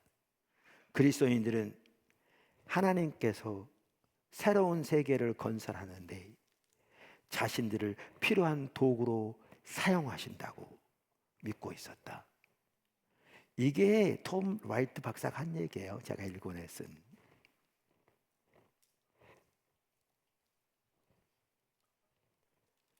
그래서 그는 이렇게 말하죠. 초기 기독교인들은 부활이 예수님과 함께 시작되었고 마지막 날 최종적 부활에서 완성되리라고 믿었기 때문에 그들은 하나님께서 자신들을 성령의 능력으로 하나님과 함께 일하도록 부르셨다고 믿었다. 이런 걸 두고 얘기한 얘기죠. 개인의 삶과 정치적 삶에서 또 자신들의 사명과 거룩함에 있어서 예수님의 성취를 실행하고 예수님이 십자가 부활할 때 성취한 것을 실행하고 자신의 삶. 그럼으로써 최종적인 부활을 기대하면서 살도록 부르셨다고 믿었다. 그냥 하나님이 종말을 시작하신 것이 아니라 만약에 메시아이신 예수님이 인격으로 친히 임한 종말이고 하나님의 미래가 현재 임한 그분이시라면 예수님께 속하고 예수님을 따르는 사람들 그리고 성령의 능력을 입은 사람들은 자신들이 할 수 있는 한 미래의 관점에서 현재를 변화시키는 책임을 맡고 있다고 믿었다. 같은 얘기예요. 이게 선교적 삶이죠. 그러니까 아까도 말씀드린 대로 우리가 이런 걸 더 배워가야 한다는 게 나부터도 더 그렇게 살고 우리가 목회자로서 성도들이 이렇게 살도록 이끌어가야 한다는 거죠. 그러려면 아까도 말한 대로 교회가 십자가 복음의 삶의 토대한 교회로 세워져야 이게 가능하겠죠. 오늘 이 시대에 큰 교회, 작은 교회를 떠나서 살아가고 있는 삶의 방식은 온갖 세상의 이야기로 혼동된 가운데 그대로 가지고 와서 종교적인 의식만 하면 그게 신앙인 것처럼 살아가는데,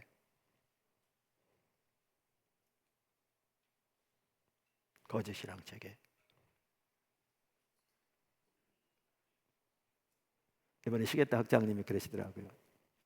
마지막 날, 이번에 오늘 목요일인가요? 내일 목요일인가요? 모레 오시는데 나한테 그러더라고. 제가 3월에 집회 가잖아요. 그랬더니 참조하래요. 그러면서 얘기해요. 그분 일본인이잖아요. 일본 사람들은 이 속내는 말하면 일본 혼이 있대요. 혼내라고 그러나 뭐라고 하든 겉은 메이지 유신 이후로 서구의 영향을 받았대요. 그러니까 겉은 서구이지만 그 속은 일본이 그대로 가지고 있대요. 그럼 저한테 뭐라고 하는지 아세요? 와서 그거 깨뜨려 달라고 그러시더라고요. 이게 깨지고 성경의 토대 위에 하나님의 말씀으로, 하나님의 이야기로 무장돼야, 복음으로 무장돼야 바뀌거든요. 한국이 똑같아요. 요게 그대로 종교적인 의식, 무속적인 의식 그대로 있으니까 겉은 문화를 받아들였을지 몰라도 그래서 이렇게 저렇게 좀 잘 살고 할지 모르지만 요걸 요대로 가지고 있으니까 신앙에 대해 이해마저도 요대로 이해하는 거죠. 이걸 깨뜨리니까 교회가 복음의 능력이 역사하는 거잖아요. 그게 거짓 신앙체 깨져야 되는 거죠. 몇 가지 말씀 전한다고 되는 게 아니라고. 기도해 주세요. 어떻게 할지 잘 모르겠어요. 거짓 신앙 체계를 통해서 그게 깨져야 될 건 보이는데 제가 일본어 잘 아는 것도 아는 건 뭐 하나님 아시겠죠. 기도해 주세요. 지금까지만 봐도 여러분, 우리가 그냥 신앙생활하면 주일날 교회 와서 예배드리고 뭐 몇 가지 종교적인 의식만 하면 되는 거 생각한 게 얼마나 이게 오늘날 이게 얼마나 잘못된, 이게 얼마나 전혀 성경도 아니고 역사적으로 믿음의 조상 살았던 삶도 아니고 이거 얼마나 잘못된 것인가를 보이잖아요. 얼마나 잘못된 것인가. 근데 우리는 보지 못하면 잘못된지도 모른 채 그게 정상인 것처럼 살아버려요.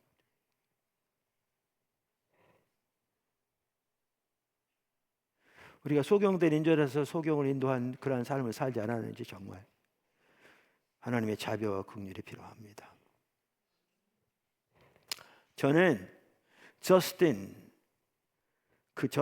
회심에 관한 이야기를 읽으면서 초대교회 성도들이 얼마나 성경 이야기로 무장되어 있었는가를 볼 수 있는 것 같아서 전율을 느끼는 것 같더라고요. 알렌 크라이더에 의하면 저스틴의 회심에 있어서 한 성숙한 기독교인의 영향이 컸다고 합니다. 저스틴은 팔레스타인 출신의 이방인으로 사마리아 근처에 태어났습니다. 서기 130년경 그는 철학 공부를 위해 순회 여행을 떠났습니다. 여행 도중 그는 스토학파, 아리스토텔레스 학파, 피타고라스 학파, 플라톤 학파 교사들에게 연이어 매료되었습니다. 그는 그들로부터 하나님에 대한 지식을 얻으려고 노력했습니다. 그러던 그가 놀랍게 회심하게 된 것은 외모가 전혀 볼품없는 한 유대 그리스도인 노인과의 대화를 통해서였습니다. 나중에 그는 교부가 되고 순교자가 됐는데, 그리고 기독교 역사에 막강한 영향을 미쳤는데 그가 그렇게 회심한 겁니다. 그의 회심에 대해 알렌 크라이더는 이렇게 말합니다. 저스틴은 그와 심도 있는 깊은 대화를 나누었다.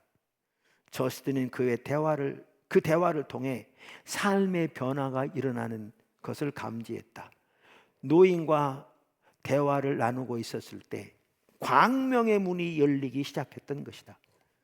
그것은 다름 아닌 히브리 예언자들이 예언했던 장차 일어날 일들이라는 사실을 깨달았다. 그 일들이 지금 일어났고 그 성취가 일어났고 지금 역사하고 있다는 걸 깨달았다. 그 얘기겠죠. 하나님의 아들 그리스도께서 이 땅에 오신 것은 역사상 가장 중대한 사건이었고 그분이 이 세상에 어떤 사람보다 위대한 지혜를 나눠주셨다.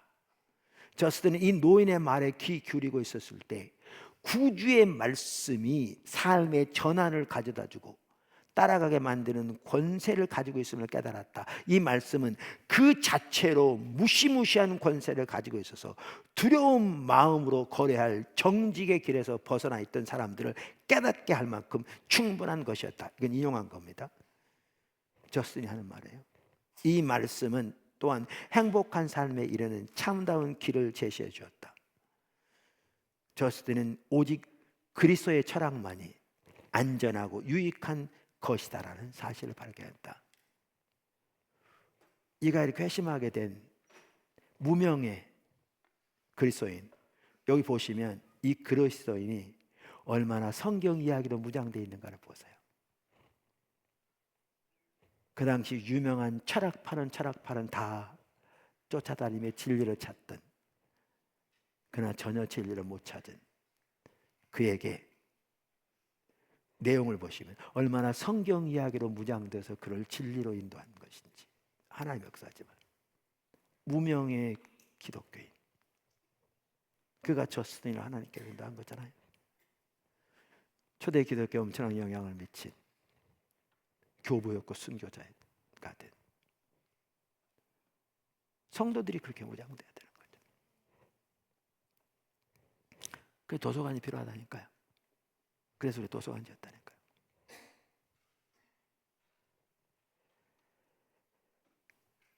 알렌 크라이더는 회심의 변질을 마지막 부분에서 그러니까 초대교회 회심에서 배워야 할 부분을 정리하면서 그 첫 번째로 뭐를 드냐면요, 선교적 민감성을 듭니다. 선교적 민감성.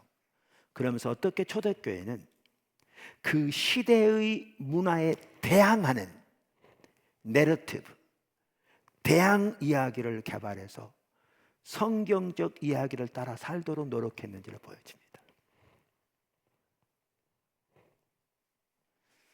이렇게 말합니다. 회심의 변질 190쪽 191쪽. 초대교회 그리스도인들은 그들 문명을 지배했던 문화적 패턴에 민감했다. 시대를 아는 거죠. 그 문화 가운데 문화의 배후에 있는 사조를 알았어요.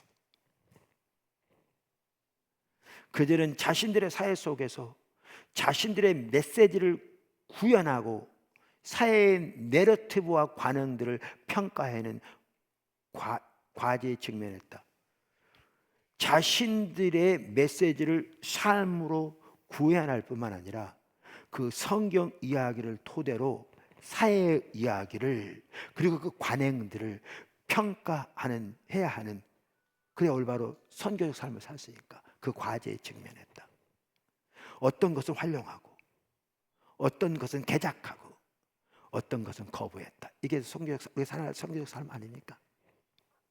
그래서 그들은 자기 시대의 내러티브와 이미지들의 의존에 하나님의 완전한 자기 계시는 예수 그리스도라는 공동체에서 작용하는 하나님의 대항적 내러티브를 만들어냈다. 그러니까 그 시대의 내러티브와 이야기들을 하나님의 대항 내러티브로 이렇게 상대하고 저들을 분별해서 받아들일 건 받아들이고 바꾸고 버릴 걸 버릴 이 대항 내러티브를 만들어냈다는 얘기죠. 성경 이야기를 따라 살았다는 얘기입니다. 이게 신조입니다. believe. 야마도 놀랍죠. 초대교회. 그리고 우리 숙제가 큽니다. 네.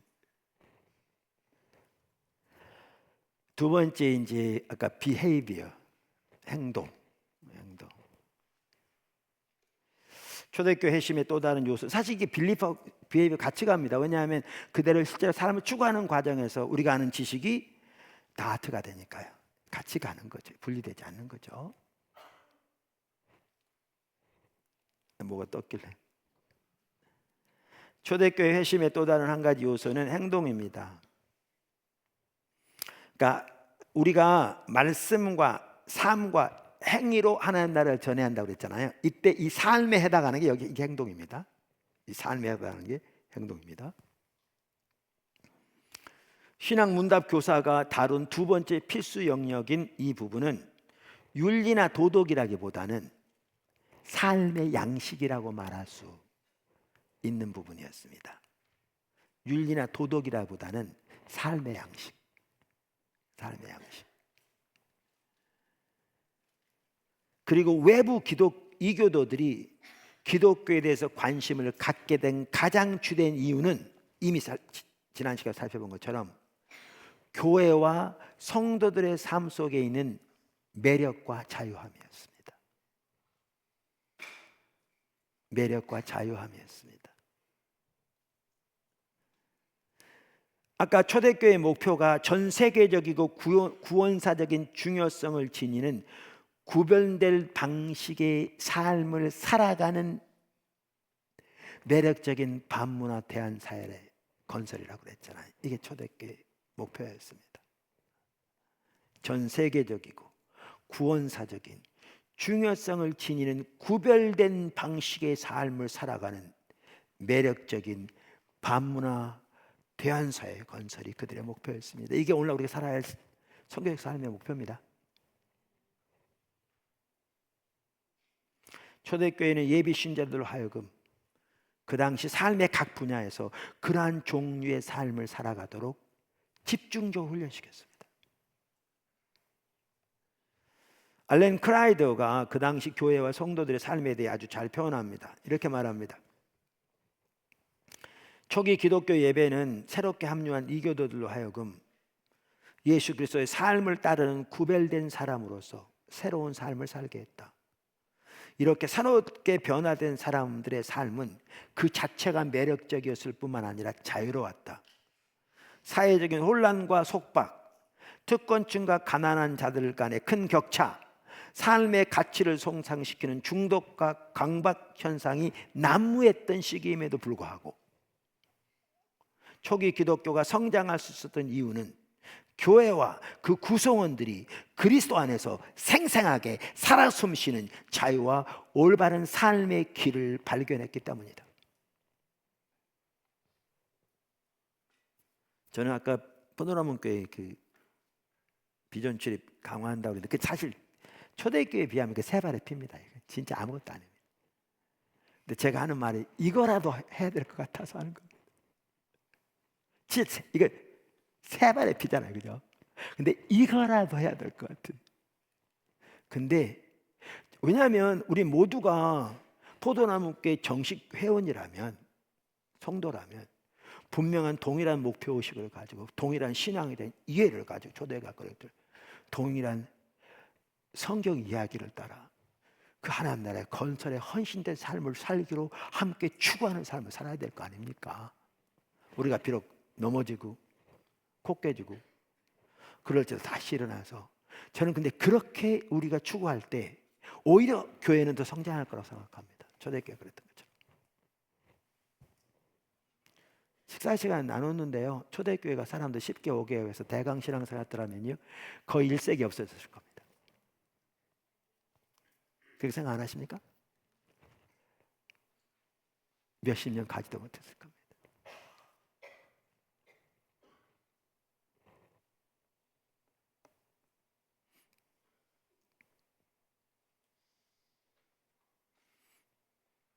이것이 바로 복된 소식, 굿뉴스였고 또한 새로운 소식, 뉴스였다.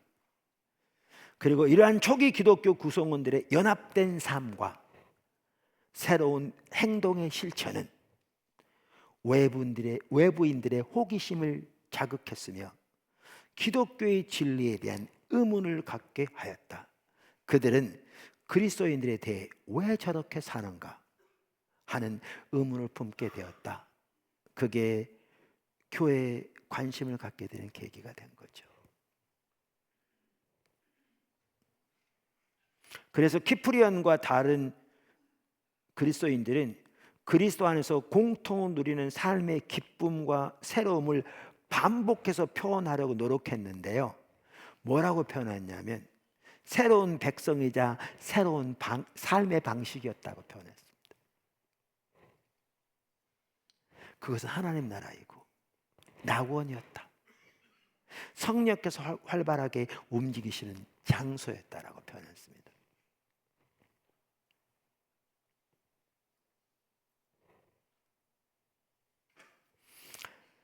사실 초대교회 회심에서 행동의 요소, 성격을 볼 수 있는 중요한 부분이, 그러니까 오전에도 사실 이 인용은 여기 나오는데 오전에 제가 원고에 거기 잠깐 써놨더니 거기 우리 김청희 목사님 읽으셨는데요. 그 통일성을 위해서 오전에 설교한 내용은 제 원고를 드린 거거든요. 그분이 참고해서 같이 가시라고. 왜냐하면 그래야 통일성이 있어서 그런 건데, 그때 뭐였는데 그 행동에서 그들이 어떻게 그렇게 삶의 방식을 새로운 대한 공동체의 성경 이야기를 따라 사는 추구 행동을 볼 수 있는 하나의 좋은 예가 축사 사역이었다고 그랬잖아요. 예비 수련 훈련을 받는 동안 날마다 축사 사역 받았다니까, 귀신 쫓아내는.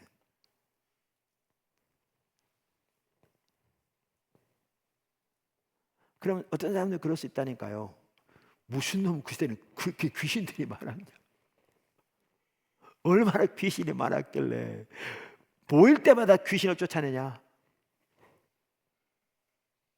근데 거기에는 실제로 귀신 들린 사람도 있었을지 모르지만 거기서 말한 축사 사역은요, 오늘날로 말하면 중독이나 강박으로부터의 자유함을 추구한 것이었습니다. 그래서 저스틴은 그걸 이렇게 표현한다니까요. 아까 그 김정희 목사님이 읽었는데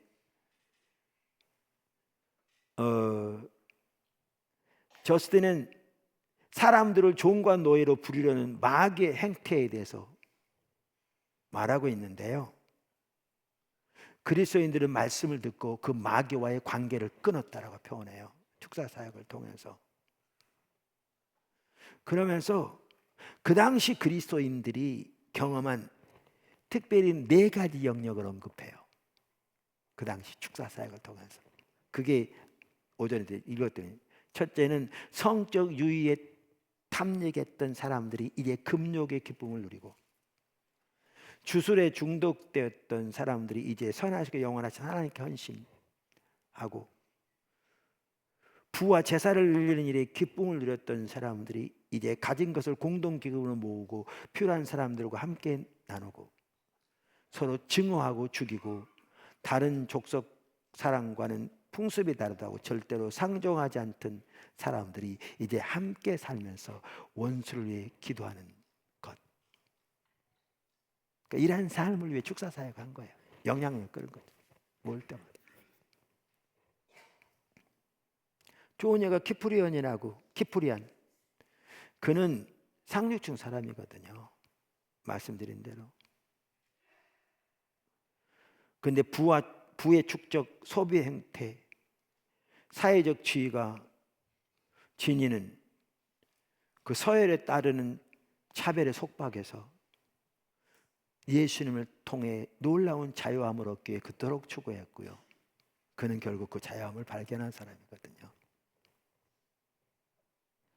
그리고 그는 초대교회 교부였고 선교했죠.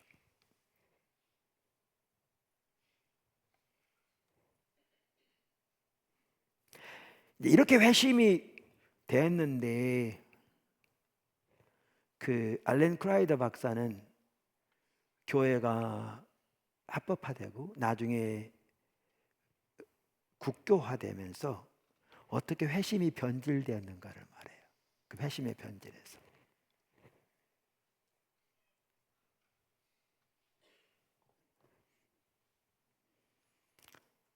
그러니까 기독교가 313년에 합법화되면서 그리고 국교가 되면서, 그 전에도 물론 교회가 매우 놀랍게 성장했죠. 우리 살펴본 대로 그때는 성장이 그러한 놀라운 변화를 통해서, 그러한 회심의 과정을 통해 그들이 진정한 그리스도의 사람으로서 이렇게 변화되었거든요.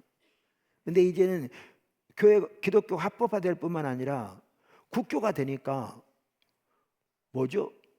세상에서 부를 얻기 위해서도, 영향력을 갖기 위해서도, 좋은 관계를 먹고 다 교회에 몰려들어야 되는 거예요. 그러니까 대규모로 교회로 몰려왔죠. 그러면서 회심이 변질됩니다. 회심이 변질돼요. 그러면서 그 책 회심의 변질 179쪽에 뭐 어떤 내용까지 있냐면 뭐 많은 변질의 내용들이 나오는데 그냥 좀 극단적이긴 하지만 좀 심각한 한 가지만 말한다면 어떻게 변질되냐 하면 이제 성직자들이 나중에는 그 교육을 주기도문이나 사도신경 그리고 십계명에 관한 지식을 전달해 주는 것으로 신앙 문답 교육이 성공적이었다고 평가하게 되어버립니다. 그것만 외우면 되는 완전히 다른 세계가 됩니다. 요즘도 교회에서 뭐 세례 교육 받는다 그러면서 그것만 외우면 그리고 믿습니다 그러면 세례 주는 행태가 요즘까지 있죠. 완전히 앞으로 가버립니다. 회심의 변질. 그리고 특별히 이제 알렌 크라이더 같은 경우에는 어거스틴의 고백록 그 이후로 이렇게 초대교회 회심은 삶을 동반하는 것이었는데 어거스틴 이후로 회심은 마음의 감정으로 느끼는 것으로 전락해버린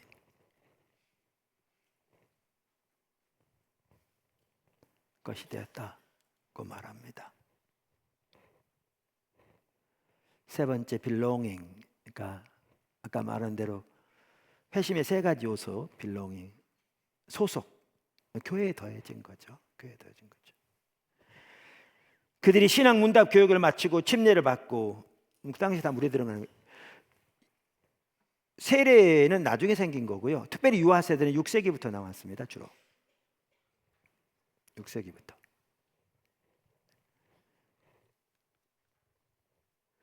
그들이 신앙 문답 교육을 마치고 침례를 받고 교회 정회원으로 더해지는 것은 그들에게 참으로 영광스러운 경험이었습니다. 그것을 잘 보여준 한 예는 단순한 삶을 살지 못해 갈등했던 아까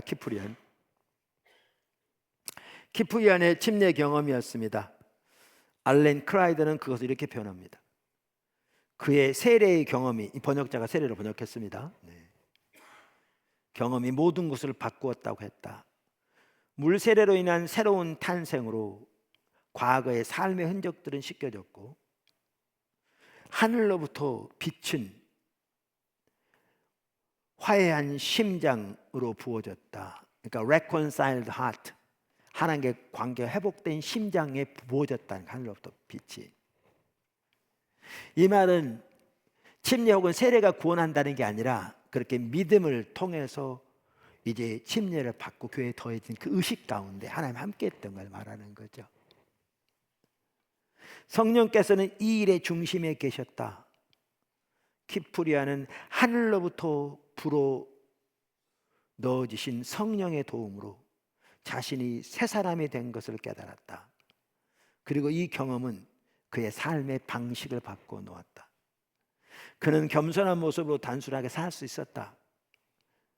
어렵게 보였던 것들이 성취의 도구로 보이기 시작했고 불가능하게 생각되었던 것들이 성취할 수 있는 능력으로 바뀌었다. 성령의 능력으로. 사실 초대교회가 이렇게 살았죠.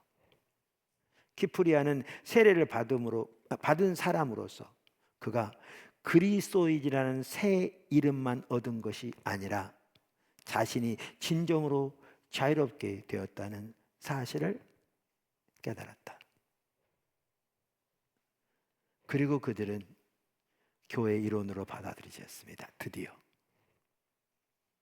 그리고 드디어 그들은 교회 예배 전체에 참석할 수 있었습니다. 그전에 예배 못 들어갔거든요. 일부밖에. 어제 말씀드린 것처럼. 근데 우리 정혜원 아니라도 우리 예배 그대로 참석하게 하려고 합니다.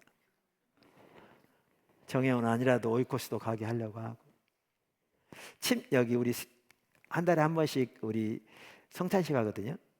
미국의 성찬식 할 때 클로즈드 커뮤니언이라고 그래서 교회 성도가 아닌 본교회 성도가 아니면 못 참석 안 하게 하는 게 있고, 오픈 커뮤니언이라고 그래서 예수 믿으면 다 참석할 수 있는 방법들이 있는데, 정혜원이 아니면 성찬식 못 하게 할까 그렇게 생각하다가 그것까지는 아직 결정을 못 내리고 다 참석할 수 있게 해서, 진짜 우리는 진짜 이거라도 해야 되는 수준에서 하려고 하는 겁니다. 교회 정혜원이라는 거 외에는 다른 것도 아무것도 다른 게 없죠. 근데 영적으로는 다룰 수 있을 것 같아요. 그리고 교회 전체적으로 갈 때 그건 이제 다른 차원인 거죠. 그래서 우리 그 투표 다음 주일에 합니다. 들어올 때 투표 명부에 다 주민등록증 해가지고 투표 용지 줄 거고요.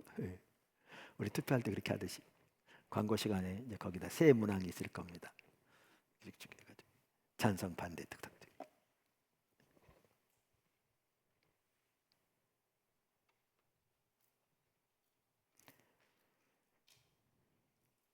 그러니까 오늘날 우리가 예수 믿으면 구원받고 천국 가고 천국 갈 티켓 타는 것처럼, 그리고 교회는 자기가 필요할 때 나와서 거기 갈 때 필요한 은혜 공급받고 말씀 듣고 위로받고 그런 걸로 인식해서, 그리고 교회 못 나오면 집에라도 여기저기 돌려가면서 은혜스러운 메시지를 듣고 그저 위로받으면 되는 이런 신앙 가지고 있는데, 이건 완전히 성경에서 멀어 있는 신앙입니다. 신앙도 아닙니다.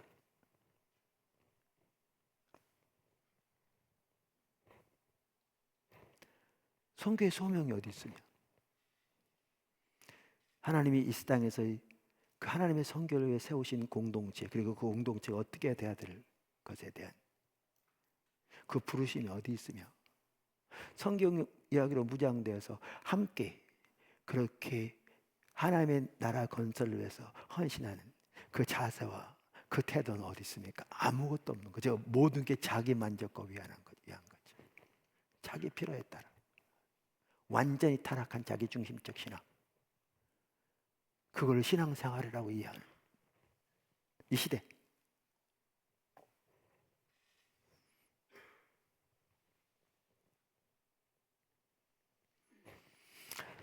이와 같이 그 초대교회의 회심 세 가지를 보면, 여기에서 우리는 이제 원래 초대교회는 말씀과 그 다음에 그 삶으로 전했잖아요.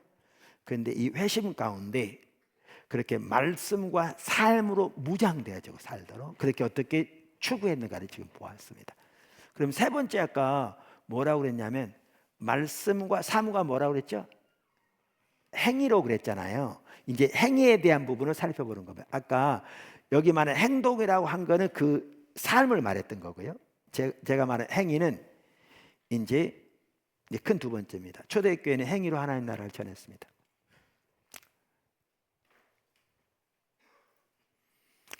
산상수훈에서도 우리가 보았고요. 그러면 이 말은 무슨 말이에요? 초대교회는 그들의 관심을 단순히 내부로만 향하지 않았습니다. 그들은 힘을 다해 그들의 행위로 지역사회를 섬겼습니다. 세상을 섬겼습니다. 제가 이전에 책들에서 이런 내용이 많이 이렇게 인용했어요. 그래서 한 가지 예를 들면요, 초대교회는 부유한 그리스도인들은 교회 공동 기금에다 헌금했답니다. 그리고 교회 공동 기금으로 가난한 형제 자매들에게 물질을 나눠줄 뿐 아니라 사회에서 도움이 필요한 사람들을 구제하고 도왔습니다. 한 예를 이제 그 크라이드 책에 나온 예를 한번 제가 읽어볼게요. 초기 기독교 공동체들의 초점은 결코 내부에만 국한된 것은 아니었다. 그리스도인들의 사역 중에는 당시 사람들이 깜짝 놀랄 정도로 이웃들의 물질적 필요를 채워주는 섬김의 삶을 살았다. 한 예로 알렉산드리아의 그리스도인들은 내전 중인 양쪽 진영에 끼어들어 중재를 시도했고, 두 진영에 있는 피해자들 모두를 구제해 주었다. 그러니까 얼마나 이들이 세계적인 비전을 가지고 살았냐고요. 교회가.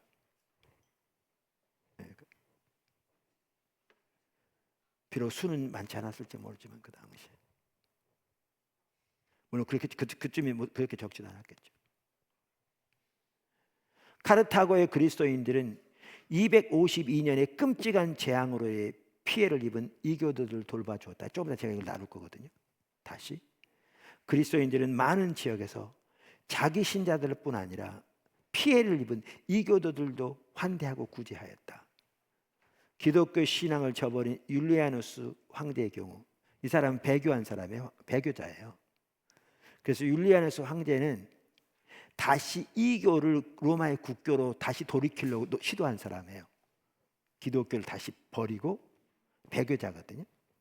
이교를 다시 로마의 국교로 세우려고 노력한 황제가 율리아누스 황제예요.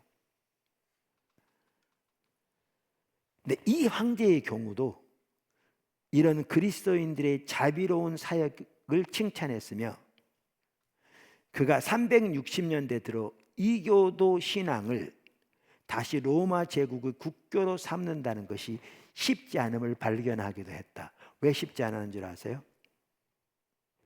기독교인들 너무나 관대했는데 이교도들이 그게 없었던 겁니다.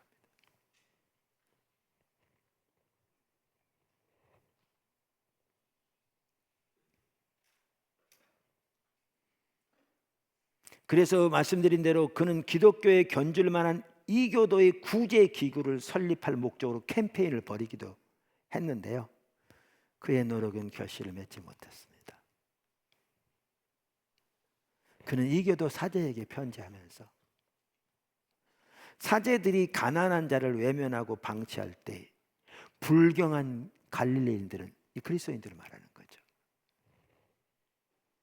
이 점을 주목하고 구제하는 데 주력했다고 나는 생각한다 라고 하면서, 불경한 갈릴리인들은 그들의 가난한 자만 돕는 것이 아니라 우리의 가난한 자들까지 돕는다. 누가 봐도 우리 사람들이 우리로부터 받는 도움이 부족한 것을 알 수 있다. 배교자 율리아누스 황제가 쓴 말입니다.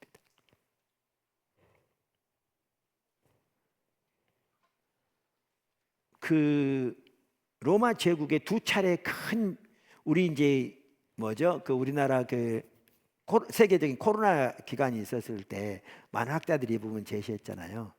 로마 제국에 두 차례 큰 역병이 있었습니다. 많은 사람이 죽었습니다. 큰 역병, 두 차례 전염병이. 네, 그때 교회는 정말 열심히 섬겼습니다. 그리고 교회가 빨리 성장하는 주된 한 요인이 되었습니다. 첫 번째는 마르쿠스 아우렐리우스 황제, 많이 들어보셨죠? 현명한 황제라고 하는데 기독교에서 아주 반기독교적인 교회를 대적한 사람이었습니다. 그 사람. 그 시대에 가공할 만한 역병이 로마 제국 전역을 강타했습니다. 열병이 돌던 15년 동안 로마 제국 인구의 4분의 1에서 3분의 1이 역병으로 사망했답니다. 어마어마한 거죠.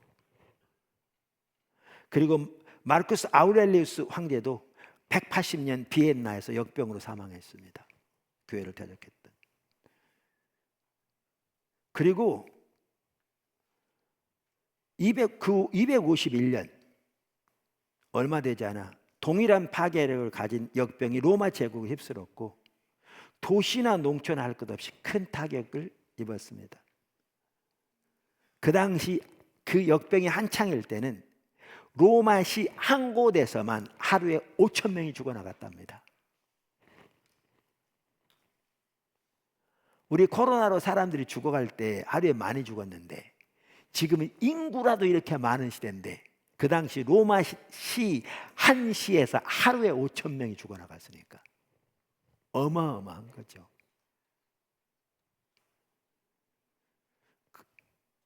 이런 역병이 닥쳤을 때 교회는 공동체적으로 힘을 합해 지역사회를 섬겼습니다.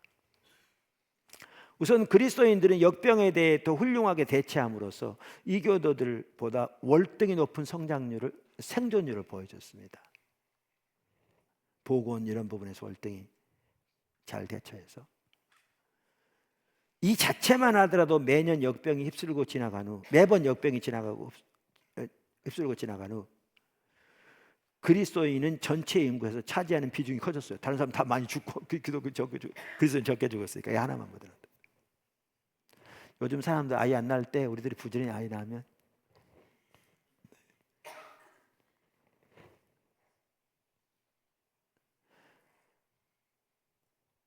그 하나만 보더라도 그리스도인이나 이교도 모두에게 기적으로 비춰졌을 것이고 많은 사람의 개종에도 영향을 미쳤을 것입니다. 뿐만 아니라 교회와 그리스도인들은 죽음을 두려워하지 않고 지역사회를 섬겼습니다. 이렇게 역병이 돌자 그 시대 철학자들은 어떠한 통찰력 있는 해답도 내놓지 못했습니다. 많은 이교 사제들, 최고위층 관료들, 부위층 사람들 목숨을 부지하기 위해서 역병을 피해 도망했습니다. 마르쿠스 아울렐리우스 치하에서 이름을 떨친 고전시대 의사 갈렌만 하더라도 잽싸게 로마를 빠져나가 위험이 잦아들 때까지 소아시아 시골집에서 은신해 있었습니다. 그러한 상황에서 교회는 성경적인 관점으로 그 상황에 대한 해답을 제시할 뿐 아니라 이웃들을 적극적으로 섬겼습니다. 그 당시 이교도들은 질병이 발생하자 처음에는 병든 자들을 내쫓고 가장 가까운 자부터 도망치고 병자가 죽기도 전에 거리에 내다버리고 매장하지 않는 시신을 흙처럼 취급했습니다. 시체가 널려져 있었죠.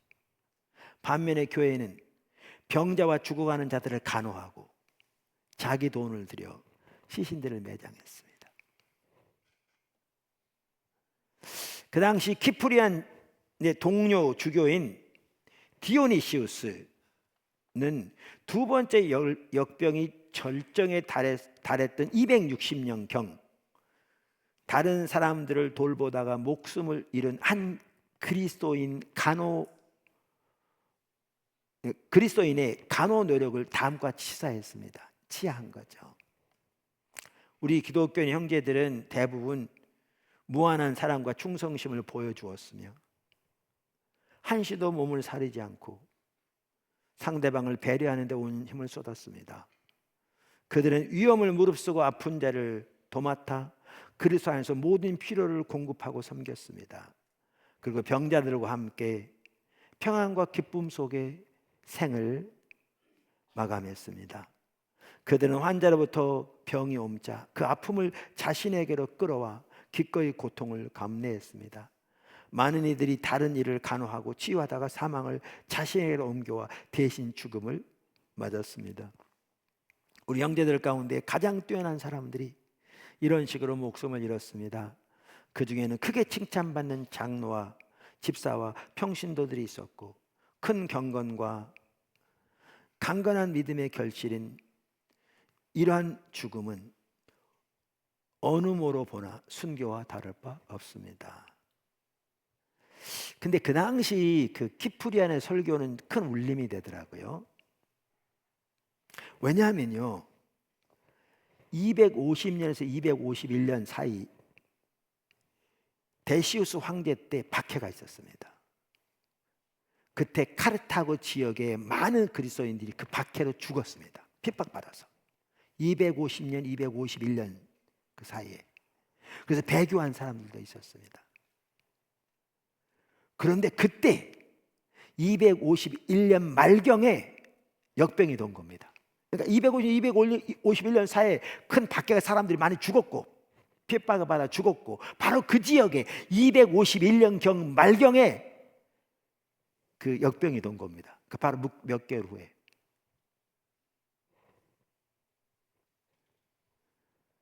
그런데 초대교회는 종교에 상관없이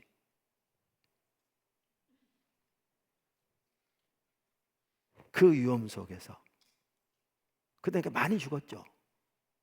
그 위험 속에서 그 핍박하는 사람들 그러면서 키프리어는 그리스도인들에게 그 상황에서 신앙 문답 교육에서 배운 대로 행하라고 촉구합니다. 설교합니다. 제가 읽어보겠습니다.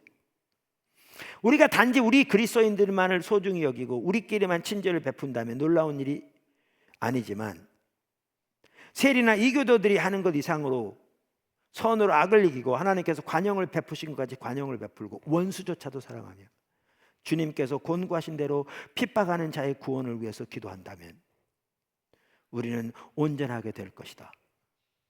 하나님께서는 계속해서 태양을 떠오르게 하시며 비를 내리셔서 씨앗들을 기르시고 이러한 모든 선하심을 그의 백성들에게 보이실 뿐만 아니라 이방인들에게도 그리하시다. 만일 누가 스스로 하나님의 아들이라 고백한다면 그 사람은 아버지를 본받아야 함이 마땅하지 않은가? 우리는 하나님의 자녀로서 다시 태어났기 때문에 그분의 자녀로서 합당한 삶을 살아야 한다. 산상수. 그 상황에서 그렇게 설교한 겁니다. 그리고 도운 겁니다.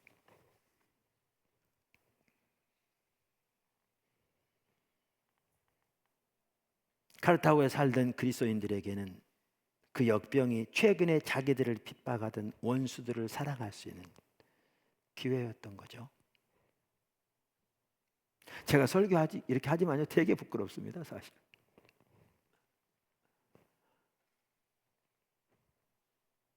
저의 자신을 생각하더라도, 우리를 생각하더라도.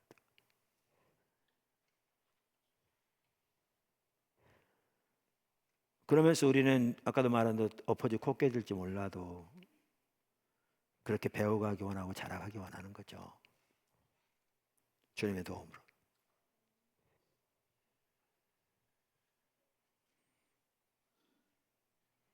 그러면서 제 원고에 보면 이제 로드니 스타크가 기독교의 발흥이라는 책에서 어떻게 도시의 혼돈과 위기를 겪고 있던 안디옥 사례에서 그 당시 그리스도인들의 섬김이 그 도시 전체를 변화시켰다는 걸 말하고 있거든요. 그건 이제 그냥 여기서 멈출 거고요.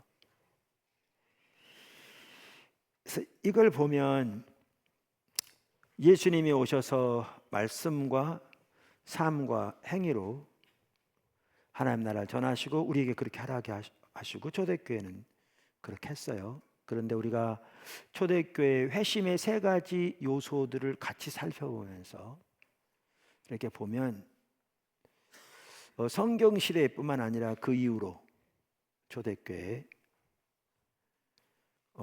서기 100년 이후 초대교회에서도 어떻게 예수님의 가르침대로, 특별히 산상수훈의 가르침대로 그렇게 말씀과 삶과 행위로 하나님 나라를 전했는가, 그리고 그 한 가지 한 가지 의미가 무엇인가 라는 걸 살펴보았고, 이렇게 오늘날 교회를 볼 때 우리가 어디로 돌아가야 되겠는가, 특별히 신이교사에 접어들면서 우리들이 그게 너무나 선명히 보이는 것 같고요. 우리가 그렇게 하나님의 은혜를 구하며 설 수 있기를 바랍니다. 예수님을 축복합니다. 네, 우리 같이 기도하죠. 반주에 나와주시고요.